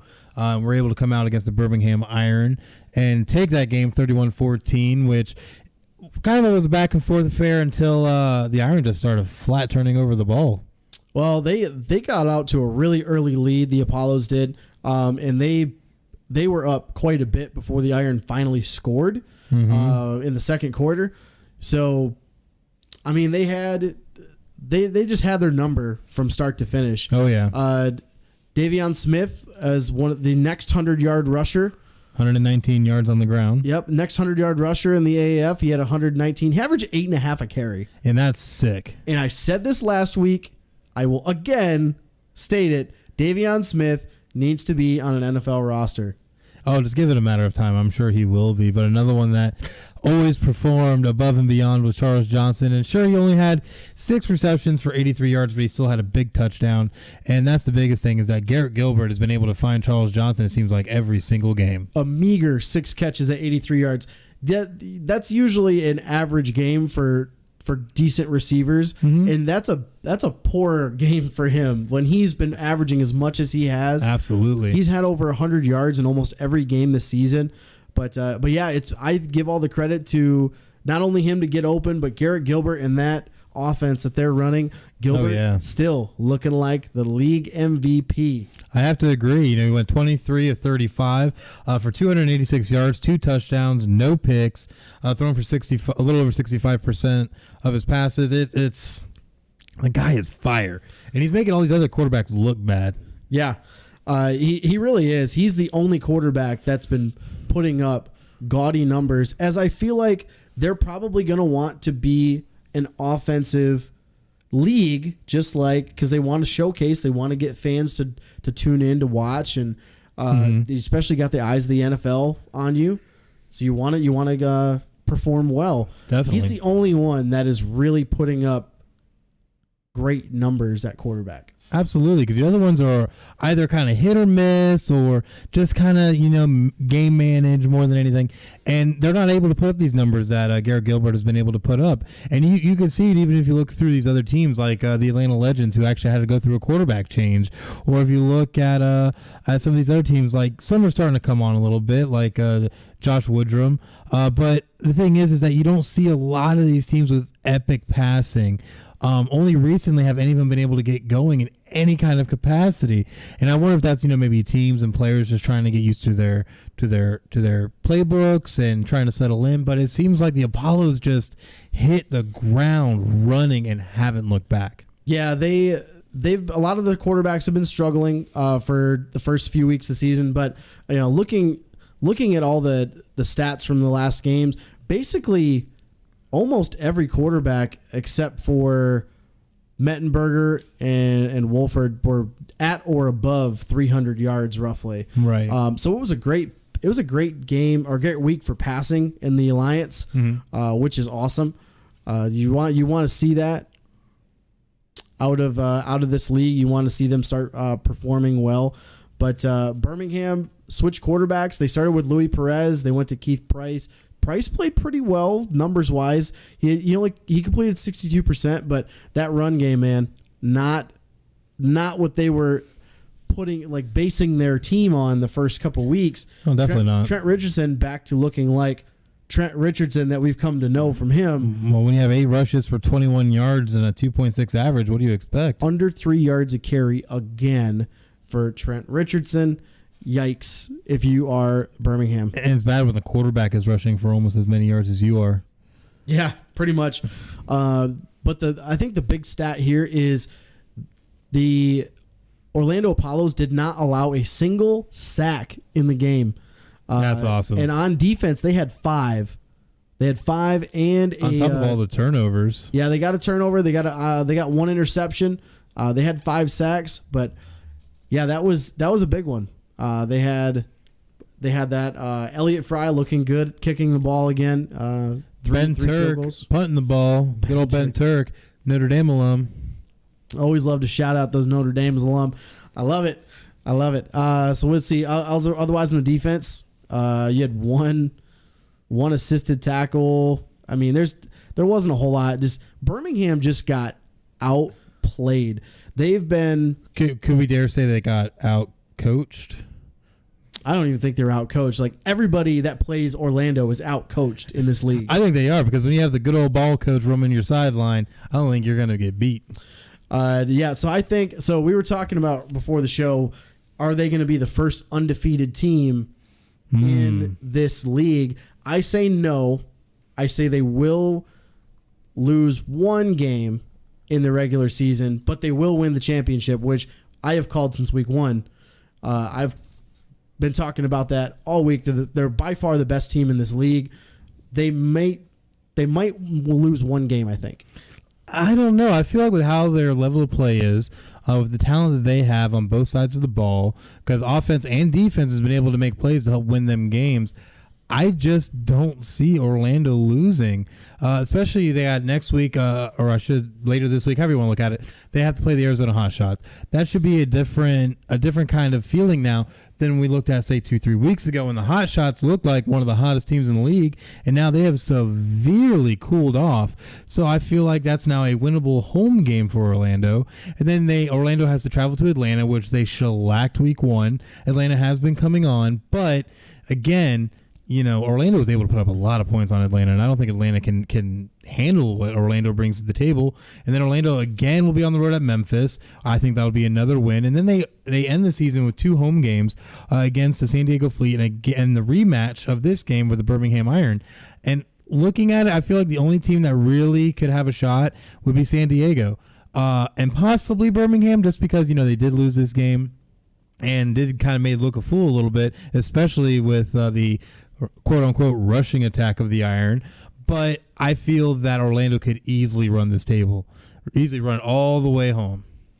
Well, I mean, the nice thing about this league that we've been seeing over the past few weeks, teams that started off hot, the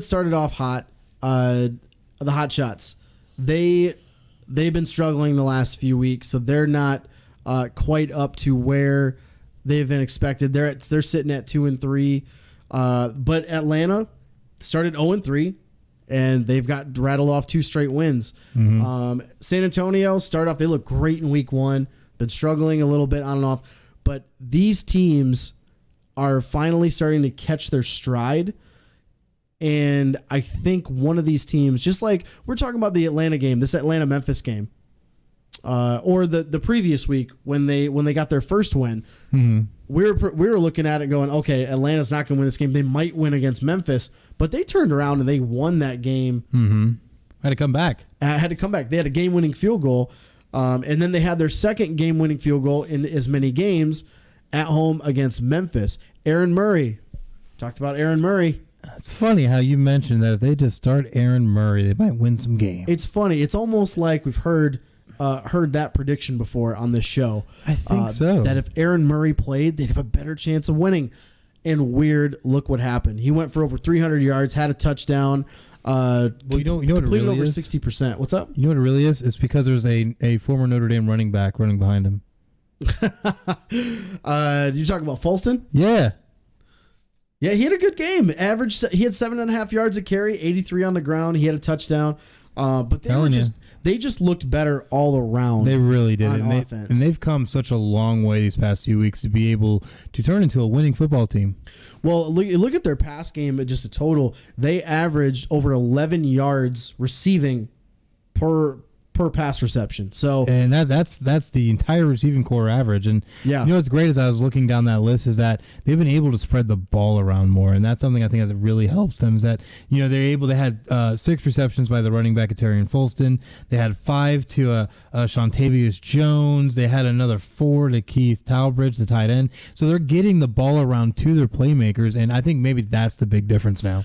Yeah, and also on defense, their defense had been playing decently well here and there for a few weeks. They got 3 sacks, they got a pick, a fumble recovery on that end.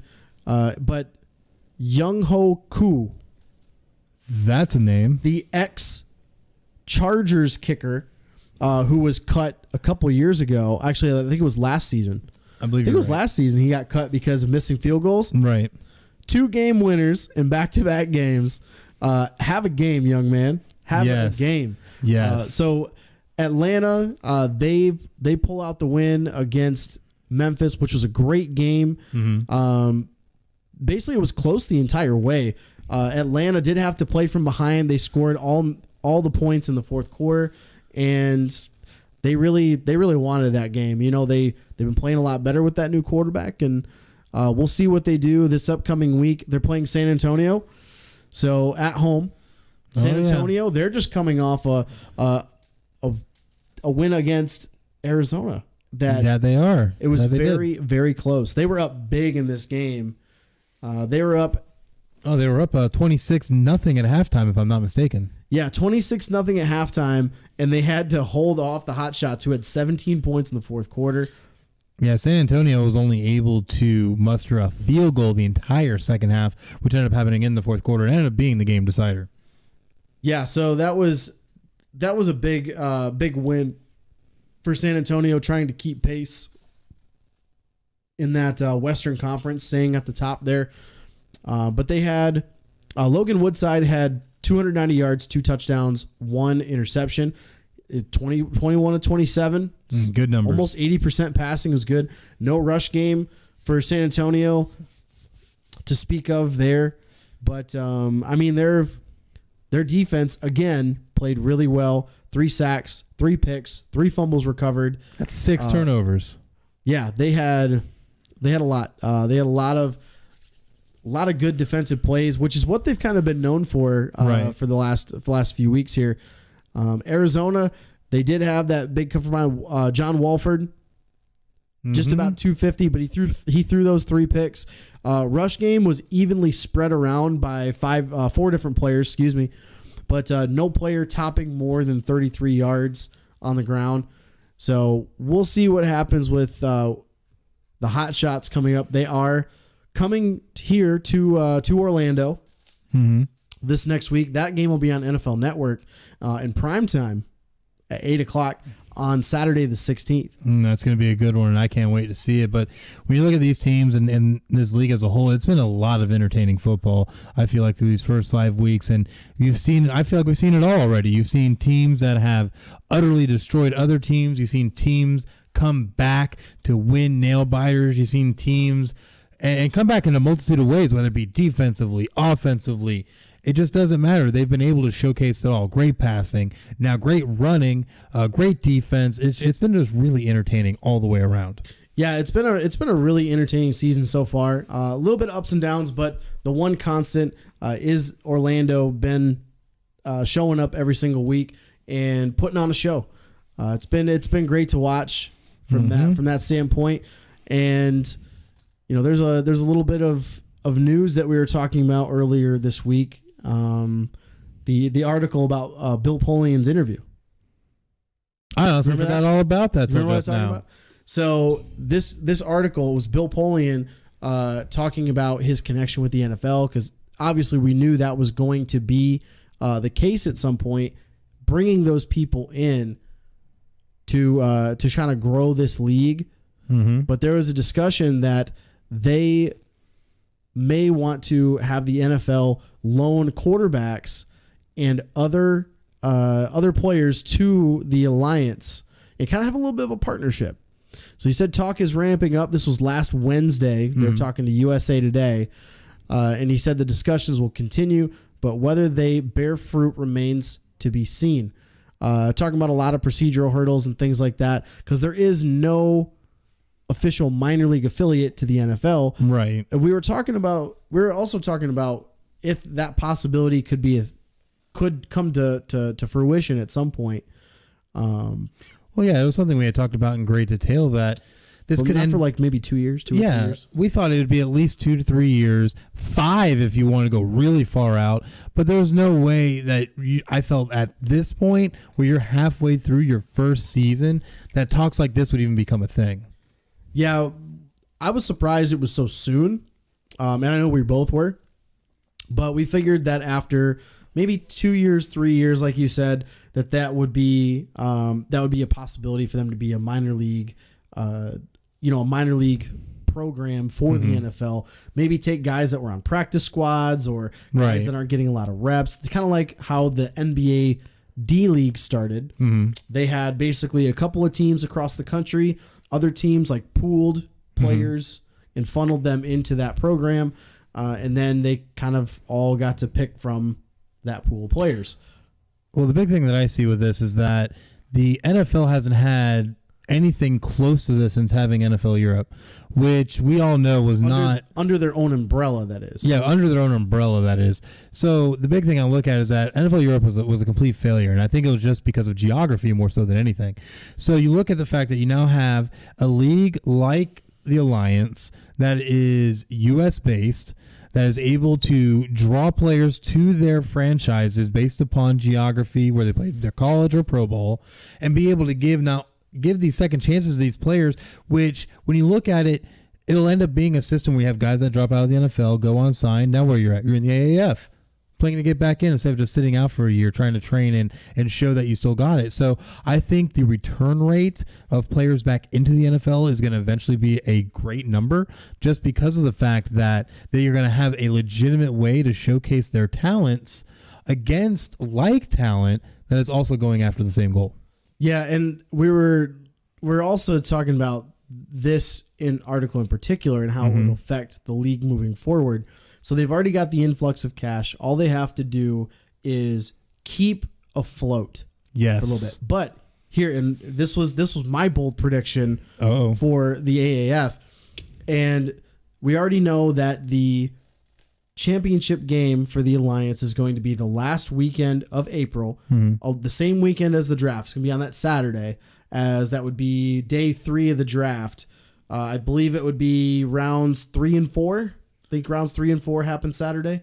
I believe so, yes. But they have their championship game in Vegas that day because one of their big sponsors is the MGM Grand. Yes. But I think leading up to that championship game, they're going to make an announcement that starting in season 2, the Alliance of American Football will be in the official minor league system of the NFL. They will sign a partnership deal with the NFL for the next season, and they'll get everything worked out. And that right there will keep them afloat forever, because then all you're doing is the league doesn't have to own the teams anymore. They will still own the teams and work on all the operations, but all the players' contracts are now no longer tied to the league.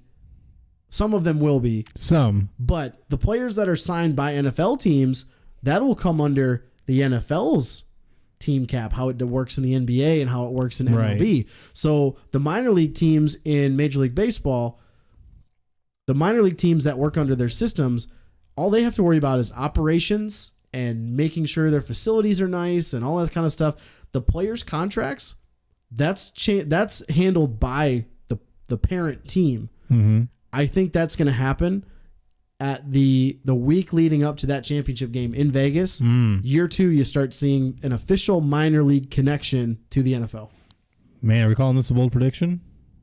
I mean, we're, a month and a half out almost from this. So, month and a half. Oh yeah, this is I'm definitely taking out on. I think you double bolded this one. Yeah, I double bolded this one. Yeah, and it's definitely going to be interesting to see how that plays out, because I very, very much agree that something to that likeness is going to happen here soon, because the NFL can't ignore this. Obviously, the AAF is not going to ignore this, neither is the media or all these players. So the thing that you look at is this could become the realistic way to get these guys back in, or even shaped up in a lot of cases, and will save the AAF money, especially with parent teams taking care of the bulk of their own players' salaries. But the big thing I look at, does this change the cap situation? Do we see an increase in cap to be able to allow players to go play in this farm league for these parent teams? Do we see like little changes like that happen as well? Yeah, I think you do, because what you have to also consider is the Players Association has to sign off on this. Oh, most definitely. If this becomes the case. So the next collective bargaining agreement, that is going to probably be a topic of conversation.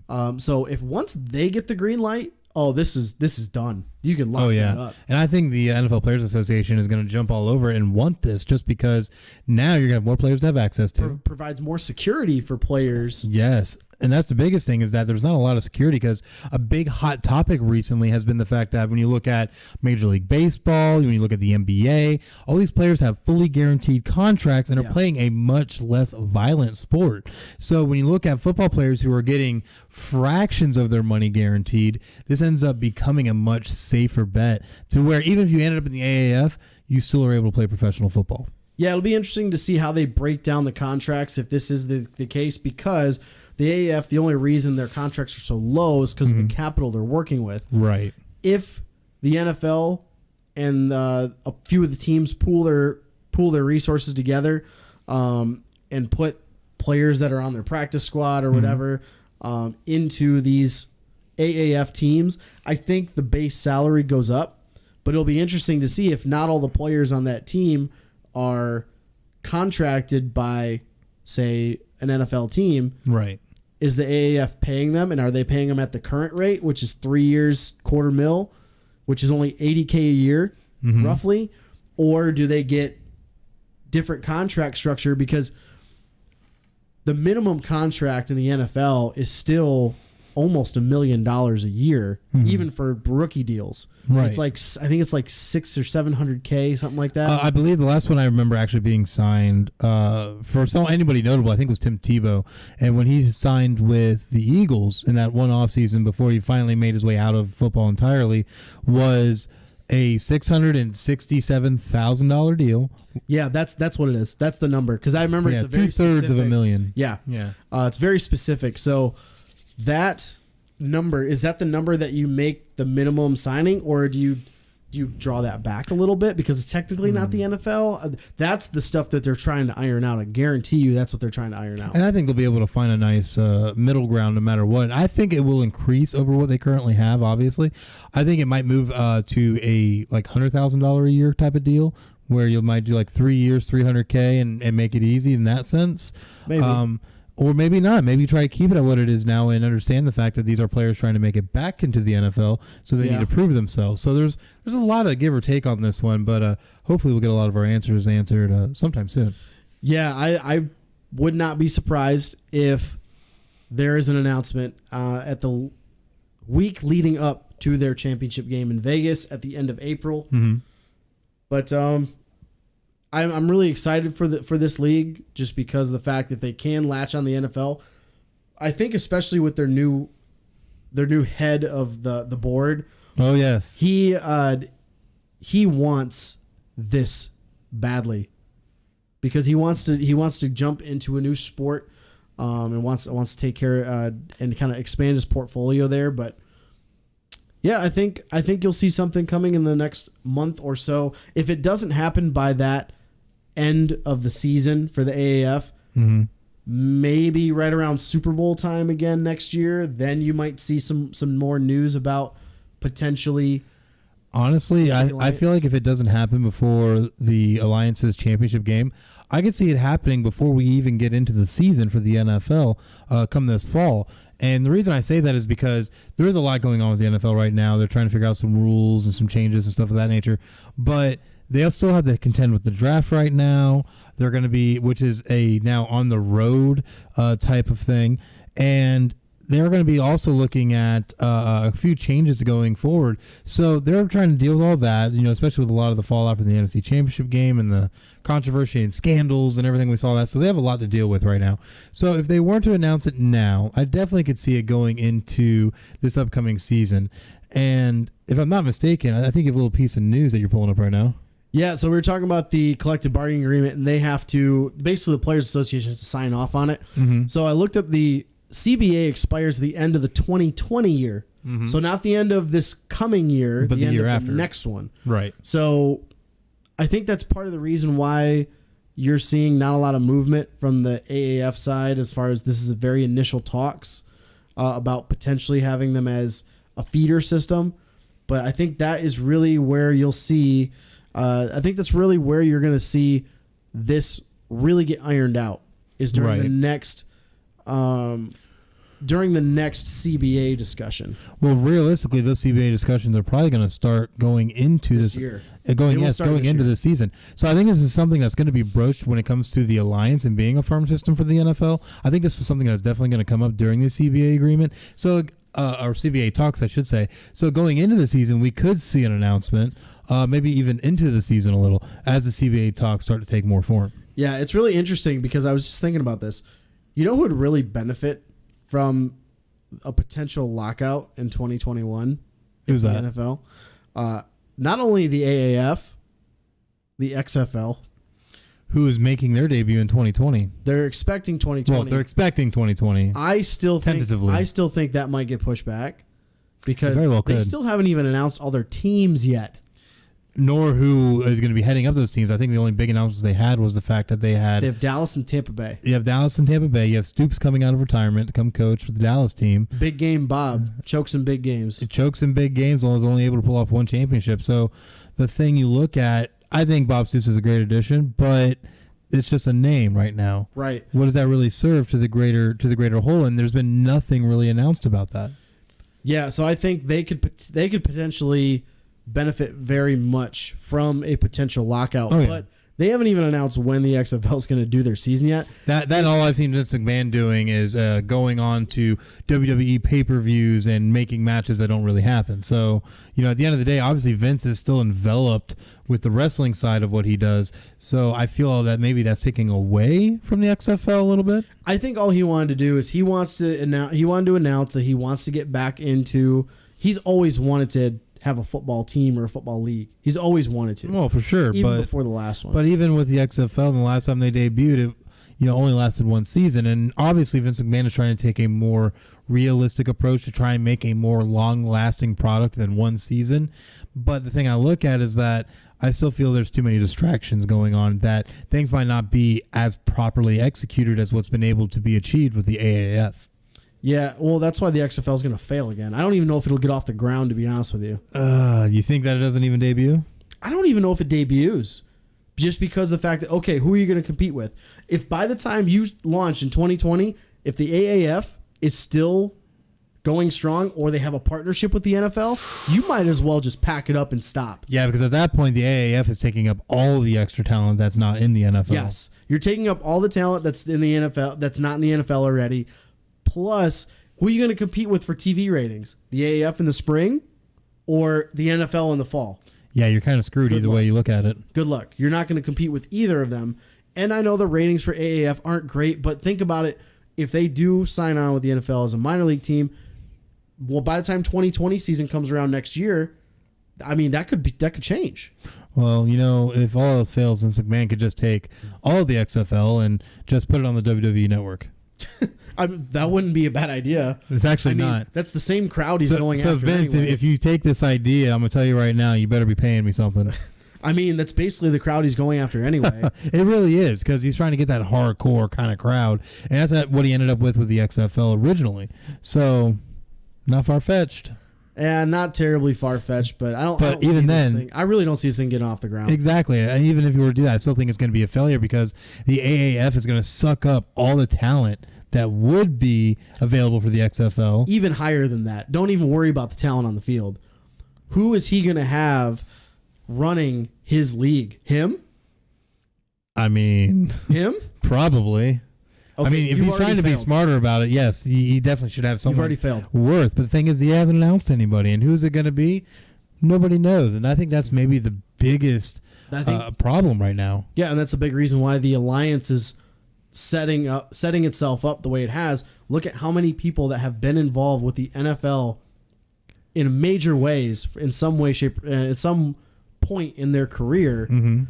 It's been pretty big. And if the XFL doesn't follow suit, somehow they're already screwed. They're doomed from the start. Right. So that's why I think they might not even get off the ground, especially if a partnership develops between the Alliance and NFL. Yeah, if a partnership develops, Vince McMahon might as well just pack it in, because I don't see the XFL being able to compete, and now they're going to be so far behind the ball. Where do you get anything? Talent, coaches, executives to be able to come in and run what you're trying to start? I don't see any of it happening. He should run a mock funeral on one of his wrestling shows. Put it right on Raw. Oh, wait, your ratings have been dropping, so no one will watch it. No, they came back, because remember, Roman Reigns' cancer is in remission now, somehow, even though he's only been away 6 months and filmed a movie in that time. Man, I hate to talk smack about that, but that is that's one of the most, if that is true, that it was just it's all a work, that is one of the worst humanly possible things to do. Well, from a WWE standpoint. Well, the thing is I'm not too surprised with Vince McMahon, just because of the fact he allowed Triple H to perform sexual acts with a mannequin and posing as someone who had deceased. So I wouldn't put it past anything when it comes to Vince McMahon. But I think on that note, though, we might need to go to a little bit of a commercial break. I think that's a good spot for a break. I think it's a good spot for a break, but definitely make sure that you stay tuned as we get ready to go into our Give or Go segment. So make sure that you stay tuned, and we'll be right back. The following support and sponsor Podcast City Network. City Limits Tap Room, sports bar in DeLand, Florida, has brew on tap, serve food, the grilled cheese is excellent. For upcoming events, check out City Limits Tap Room on Facebook.com/City Limits Tap Room. Atlantic Sounds has thousands of new and used vinyl records and CDs. If they don't have it, they can order it for you. Same location since 1982. For more updates on what's new, check out Atlantic Sounds on Facebook.com/Atlantic Sounds Vinyl. Sports Sanity Customs have worked with organizations from custom embroidering polo shirts to jerseys for your kids' baseball team. They do it all. Armed with state-of-the-art equipment and an in-house design team, they are equipped to take on your next project. Visit their website to learn more, sportsanitycustoms.com. Visit Sports Sanity Customs on Facebook.com/SportsSanityCustoms. 3-Count Design offers a wide range of graphic design products, video, photography and other forms of media. Everything from t-shirt designs to websites. Visit Facebook.com/3Count Design for more. Demo Blast Studios, an explosion of imagination. Original artwork, podcasts, video, apparel and more. Visit DemoBlastStudios.com. Visit Demoblast Studios on Facebook.com/Demoblast Studios, the best family entertainment pro wrestling show in the state of Kentucky. Kentucky's Own Wrestling brings quality family vintage wrestling to a town near you. Kentucky's Own Wrestling offers a ladies division in wrestling and a training school. Kentucky's Own Wrestling is the current longest running Southern promotion. Visit Facebook.com/Somerset Kentucky's Own Wrestling. All supporters and sponsors are brought to you by Podcast City Network.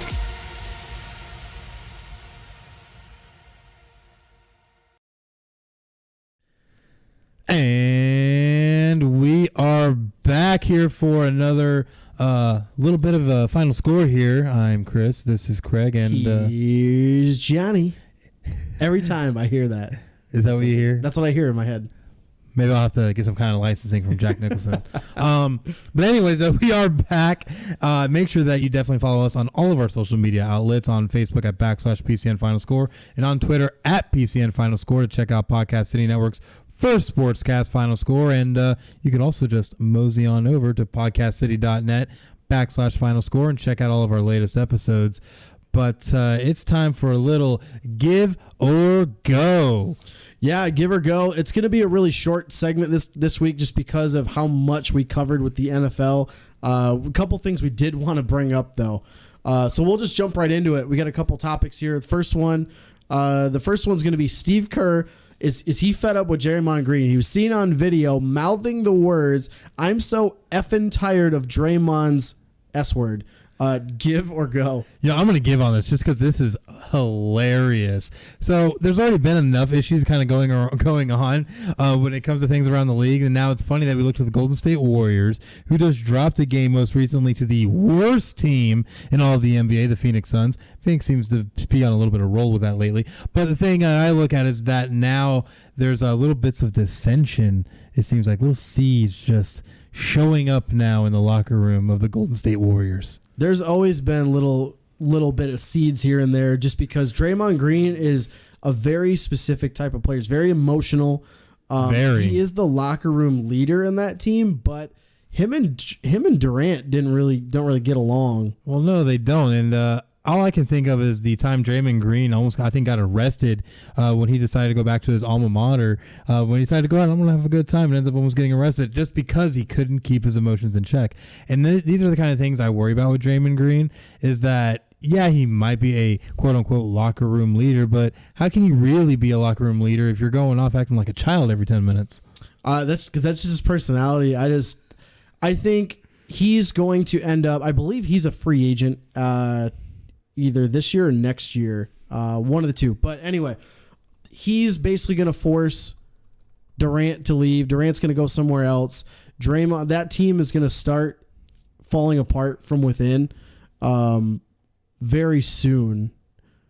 So, 5 year in 2015. So he's still in contract through 2020, I believe. Yeah, through 2020. So I mean, he's not going to want to take a pay cut at all. No, definitely not. So, I mean, that team their days are numbered. So just enjoy it while it's still here.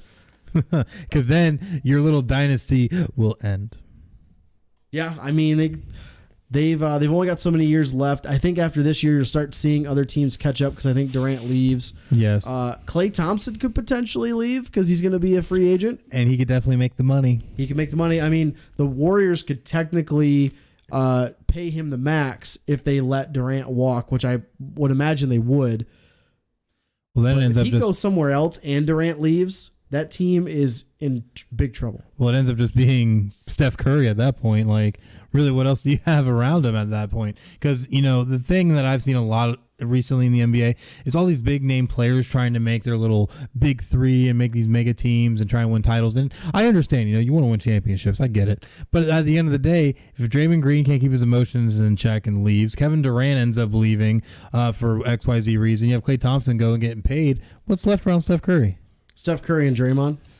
Yeah, and I still don't. I think Steph Curry obviously will put up with Draymond, but you're not going to be the all-star team you were. Depending on how if this falls worst case scenario, Draymond would leave at the end of his contract also, which means it's just going to be Steph Curry. They're going to be back to where they were right before they started winning titles. Yeah, they'll be right back to where they were, where they're maybe make the playoffs, maybe not, because the West is loaded. But you can't predict what it's going to be in a couple of years. But definitely, I think you're starting to see the strain of what it's like to be successful for so long in the NBA. So yeah, I think Kerr's fed up with Draymond's crap, and I think they find a way to either get rid of him and keep Durant, or Durant walks. I think Durant's going to walk just because he has a lot of good years still ahead of him, and I think he could still be a good contributor for a number of teams, maybe Orlando. But, at the end of the day, though, Kevin Durant, I don't think is going to be there for much longer. I think he'll be the first one out just because Draymond Green was there before him, and I think that's going to end up playing into it a little bit. But the big thing I look at is that Draymond Green is a fool, and I'm not surprised Steve Kerr said this. Now, obviously, he's come out and tried to refute it and try and say, what was it that he was trying to say? He was trying to say that lip readers were wrong about what they perceived him to say. He said I forget what the quote was, and I don't have it up in front of me. So, but basically he said that they misconstrued what he said, which I don't think that's the case. He's just trying to play nice and cover it up a little bit. Oh, the media stance, the PR. Oh, of course. But it's funny. Because I guarantee you Steve Kerr is actually fed up with Draymond Green and his antics. Oh, I'm sure he is. But you know what? Someone else that we're totally fed up with their antics? UFC's Conor McGregor was arrested Monday afternoon. He was arrested in Miami Beach and charged with strong-armed robbery after grabbing a fan's phone and smashing it. Give or go. We're gonna go on this just because. I'm just going to go on this because Conor McGregor's been getting in so much trouble lately. Not surprising. Once a fighter, always a dude.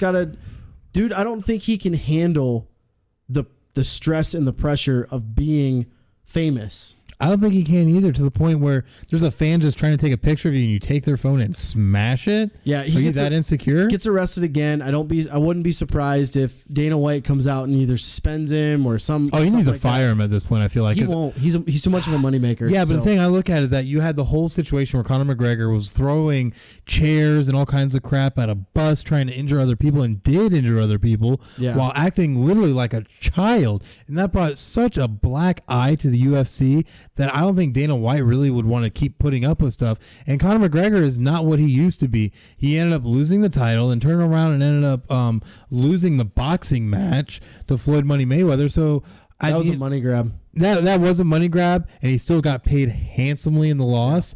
But what are you really anymore? Because his whole angle is the fact that he was this great, undefeated, gonna beat the crap out of you fighter, and now you've lost your title. You end up losing the one off the Floyd Money, and now you can't control yourself and are getting arrested. Who's gonna want to deal with that? Dana White. I don't see Dana White wanting to do it. I think there is a line that Dana White, once Conor McGregor crosses that line, that Dana White's gonna kick him out the door. I don't know, but we gave that segment. We did. Ago. Dang it! I couldn't help myself. Strong words on that. I don't like Conor McGregor, and I'll be very upfront and honest about it. I'm okay with It's just Conor McGregor is a clown. He literally is a clown. He tries to act hard and isn't. He acts like he's the best thing walking when he isn't. He acts like his crap don't stink when guess what? It does, just like you. So yeah. Wow. Come fight me, bro. I don't think you want that. No, I'm too old for that nowadays. I don't think you want that. I got kids. Yeah, you got a family, you got kids. I don't think you want that. You don't want that. No, but I wish somebody would just go fight him and maybe. I mean, he's not. I'm not gonna wish ill. He's Never about mind. 4 hours south of here. You want to go see him? No, he's probably already on a plane. He's already been released from jail, so he's probably already on a plane and back to Ireland or Vegas or going to kiss Dana White's rear because he's gonna try and go save his job at this point. Oh man! Hot take. Hot take. I don't like Conor McGregor. I felt a little Chris Carnage come out of that. Yeah, a little bit. I felt a little bit, fans. Felt a little Chris Carnage come out of that. My gosh. But really short give or go segment today. We didn't have a whole lot that we wanted to touch on, but we gave them both of those segments. It was pretty good. We did, even though one was supposed to be a go, but Well, yeah, I whatever. apologize in advance, fans. No apologies needed, man. No apologies. needed. But you know what? There are a lot of things that are going to be coming up this week that we do need to take a look at. What do we have on tap this week? Well, it's March Madness is right upon us. The men's college basketball conference tournaments are going on all this week. So a few of the teams that have already punched their ticket for the big dance. Bradley from the Missouri Valley Conference in the they were the first team that punched their ticket. Mm-hmm. Gardner Webb out of the Big South, they're going to be heading to the big dance. Liberty from the Atlantic Sun. Murray State from the Ohio Valley. They have John Morant, who's going to be one of the top 5 players drafted in the NBA draft this year. Definitely. Wofford out of the SoCon. And then the Metro Atlantic Athletic Conference. They call themselves the MAC, but they're not the real MAC. Metro Atlantic Conference. Iona, which was the number 1 seed there, they punched their ticket over Monmouth by 21. Other conferences, basically every other conference in the country is going to be scheduling their championship game for this coming week. Oh, yeah. Colonial, Horizon, Northeast, and Summit. I believe those are all going to be on Tuesday. Let's see. We got West Coast, Patriot, America East, the MEAC, Big 12, Mountain West. Everybody else is going to be doing their conference tournaments coming up in the next few days. And the Big Ten is going to be on Sunday, the last conference championship game played. It's going to be Sunday at 3:30. So hopefully Michigan can pull themselves out of their slump and make another run this year. But all of those tickets will be punched. The pregame or not the pregame show, the selection show will be on Sunday, I believe at like 6 or 7 o'clock. Usually they do that. Yeah, right at the conclusion, I think, of the last game. In prime time. So that is what to watch for. College basketball, the best time of the year is upon us. Get ready. We're ready for it. Yeah. Yeah, also upcoming this week, NBA season has roughly 17 games left. A couple of teams of note. We want to talk about our hometown teams. Oh, yeah. The Detroit Pistons are on a 5-game win streak, and they moved themselves up to number 6 in the Eastern Conference. So we got about roughly 2 weeks left of the season. So once the NBA playoffs start, we will give some predictions on who we think is going to make the NBA Finals and win it. And the other team that we want to point out is the Orlando Magic. Yes, my sad Orlando Magic. We were sitting in the 8th seed and looking possibly to make a push into playoffs, but we have regressed. And the Orlando Magic are now 5-5 their last 10 games and are on a 1-game losing streak, but have fallen to 9th in the East and are currently out of playoffs by, I believe, 2 games. So it's going to be interesting. Maybe the Magic can try and make a push, get Vucevic going again. I know Fultz is going to be out for the season, so we're not going to have him. Trash. Yeah, we know you know your feelings. Yeah, he's trash. So at the end of the day, though, the Magic are going to need to put in some hard work over these last few weeks to be able to try to make any kind of push if they want to have a realistic shot to making the playoffs. But it's starting to get down to the wire, so we'll see how that works out. Yep, getting down to the wire. And last thing of note is the NHL playoffs start a month from now. Yes. I am so excited. Are you a hockey fan?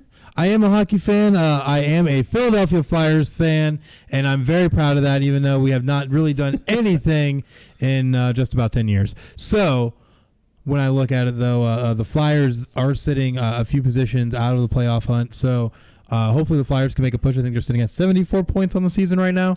So definitely better than we've been most recently, but still a lot of work to be done to be able to make any kind of a push. Yeah, my Detroit Red Wings, I actually had the opportunity to watch them on Saturday in Tampa down here in Florida. Nice. And it was a close game, but they are awful. This year they're playing for a high draft pick. They're the second worst team in the Eastern Conference. The Lightning, we were watching earlier tonight, they destroyed the Toronto Maple Leafs tonight.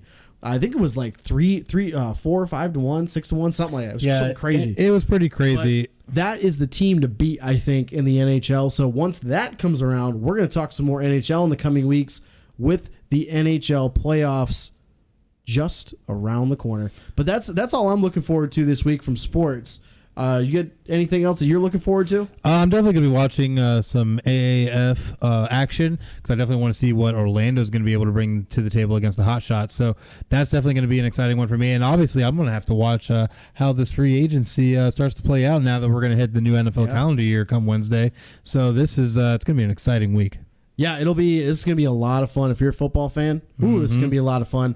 But yeah, hopefully, might try to see if we can get some live Facebook Live or live streaming from the Apollos game from FinalScore. Might have to. So I guess everybody out there listening is going to have to just stay tuned to all of our social media outlets on Facebook at /PCN FinalScore and on Twitter at PCN FinalScore to check out to see if we do that or not.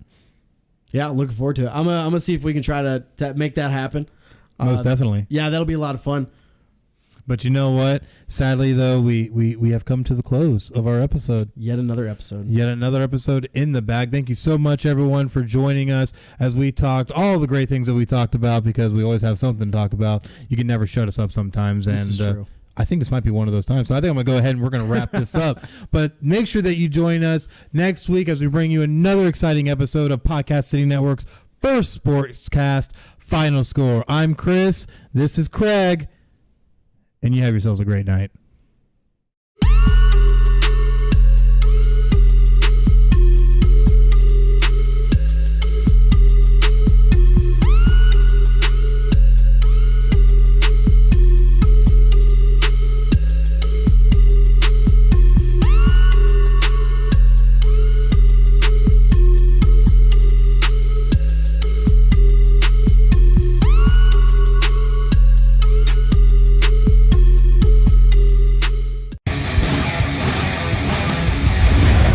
Podcast City Network.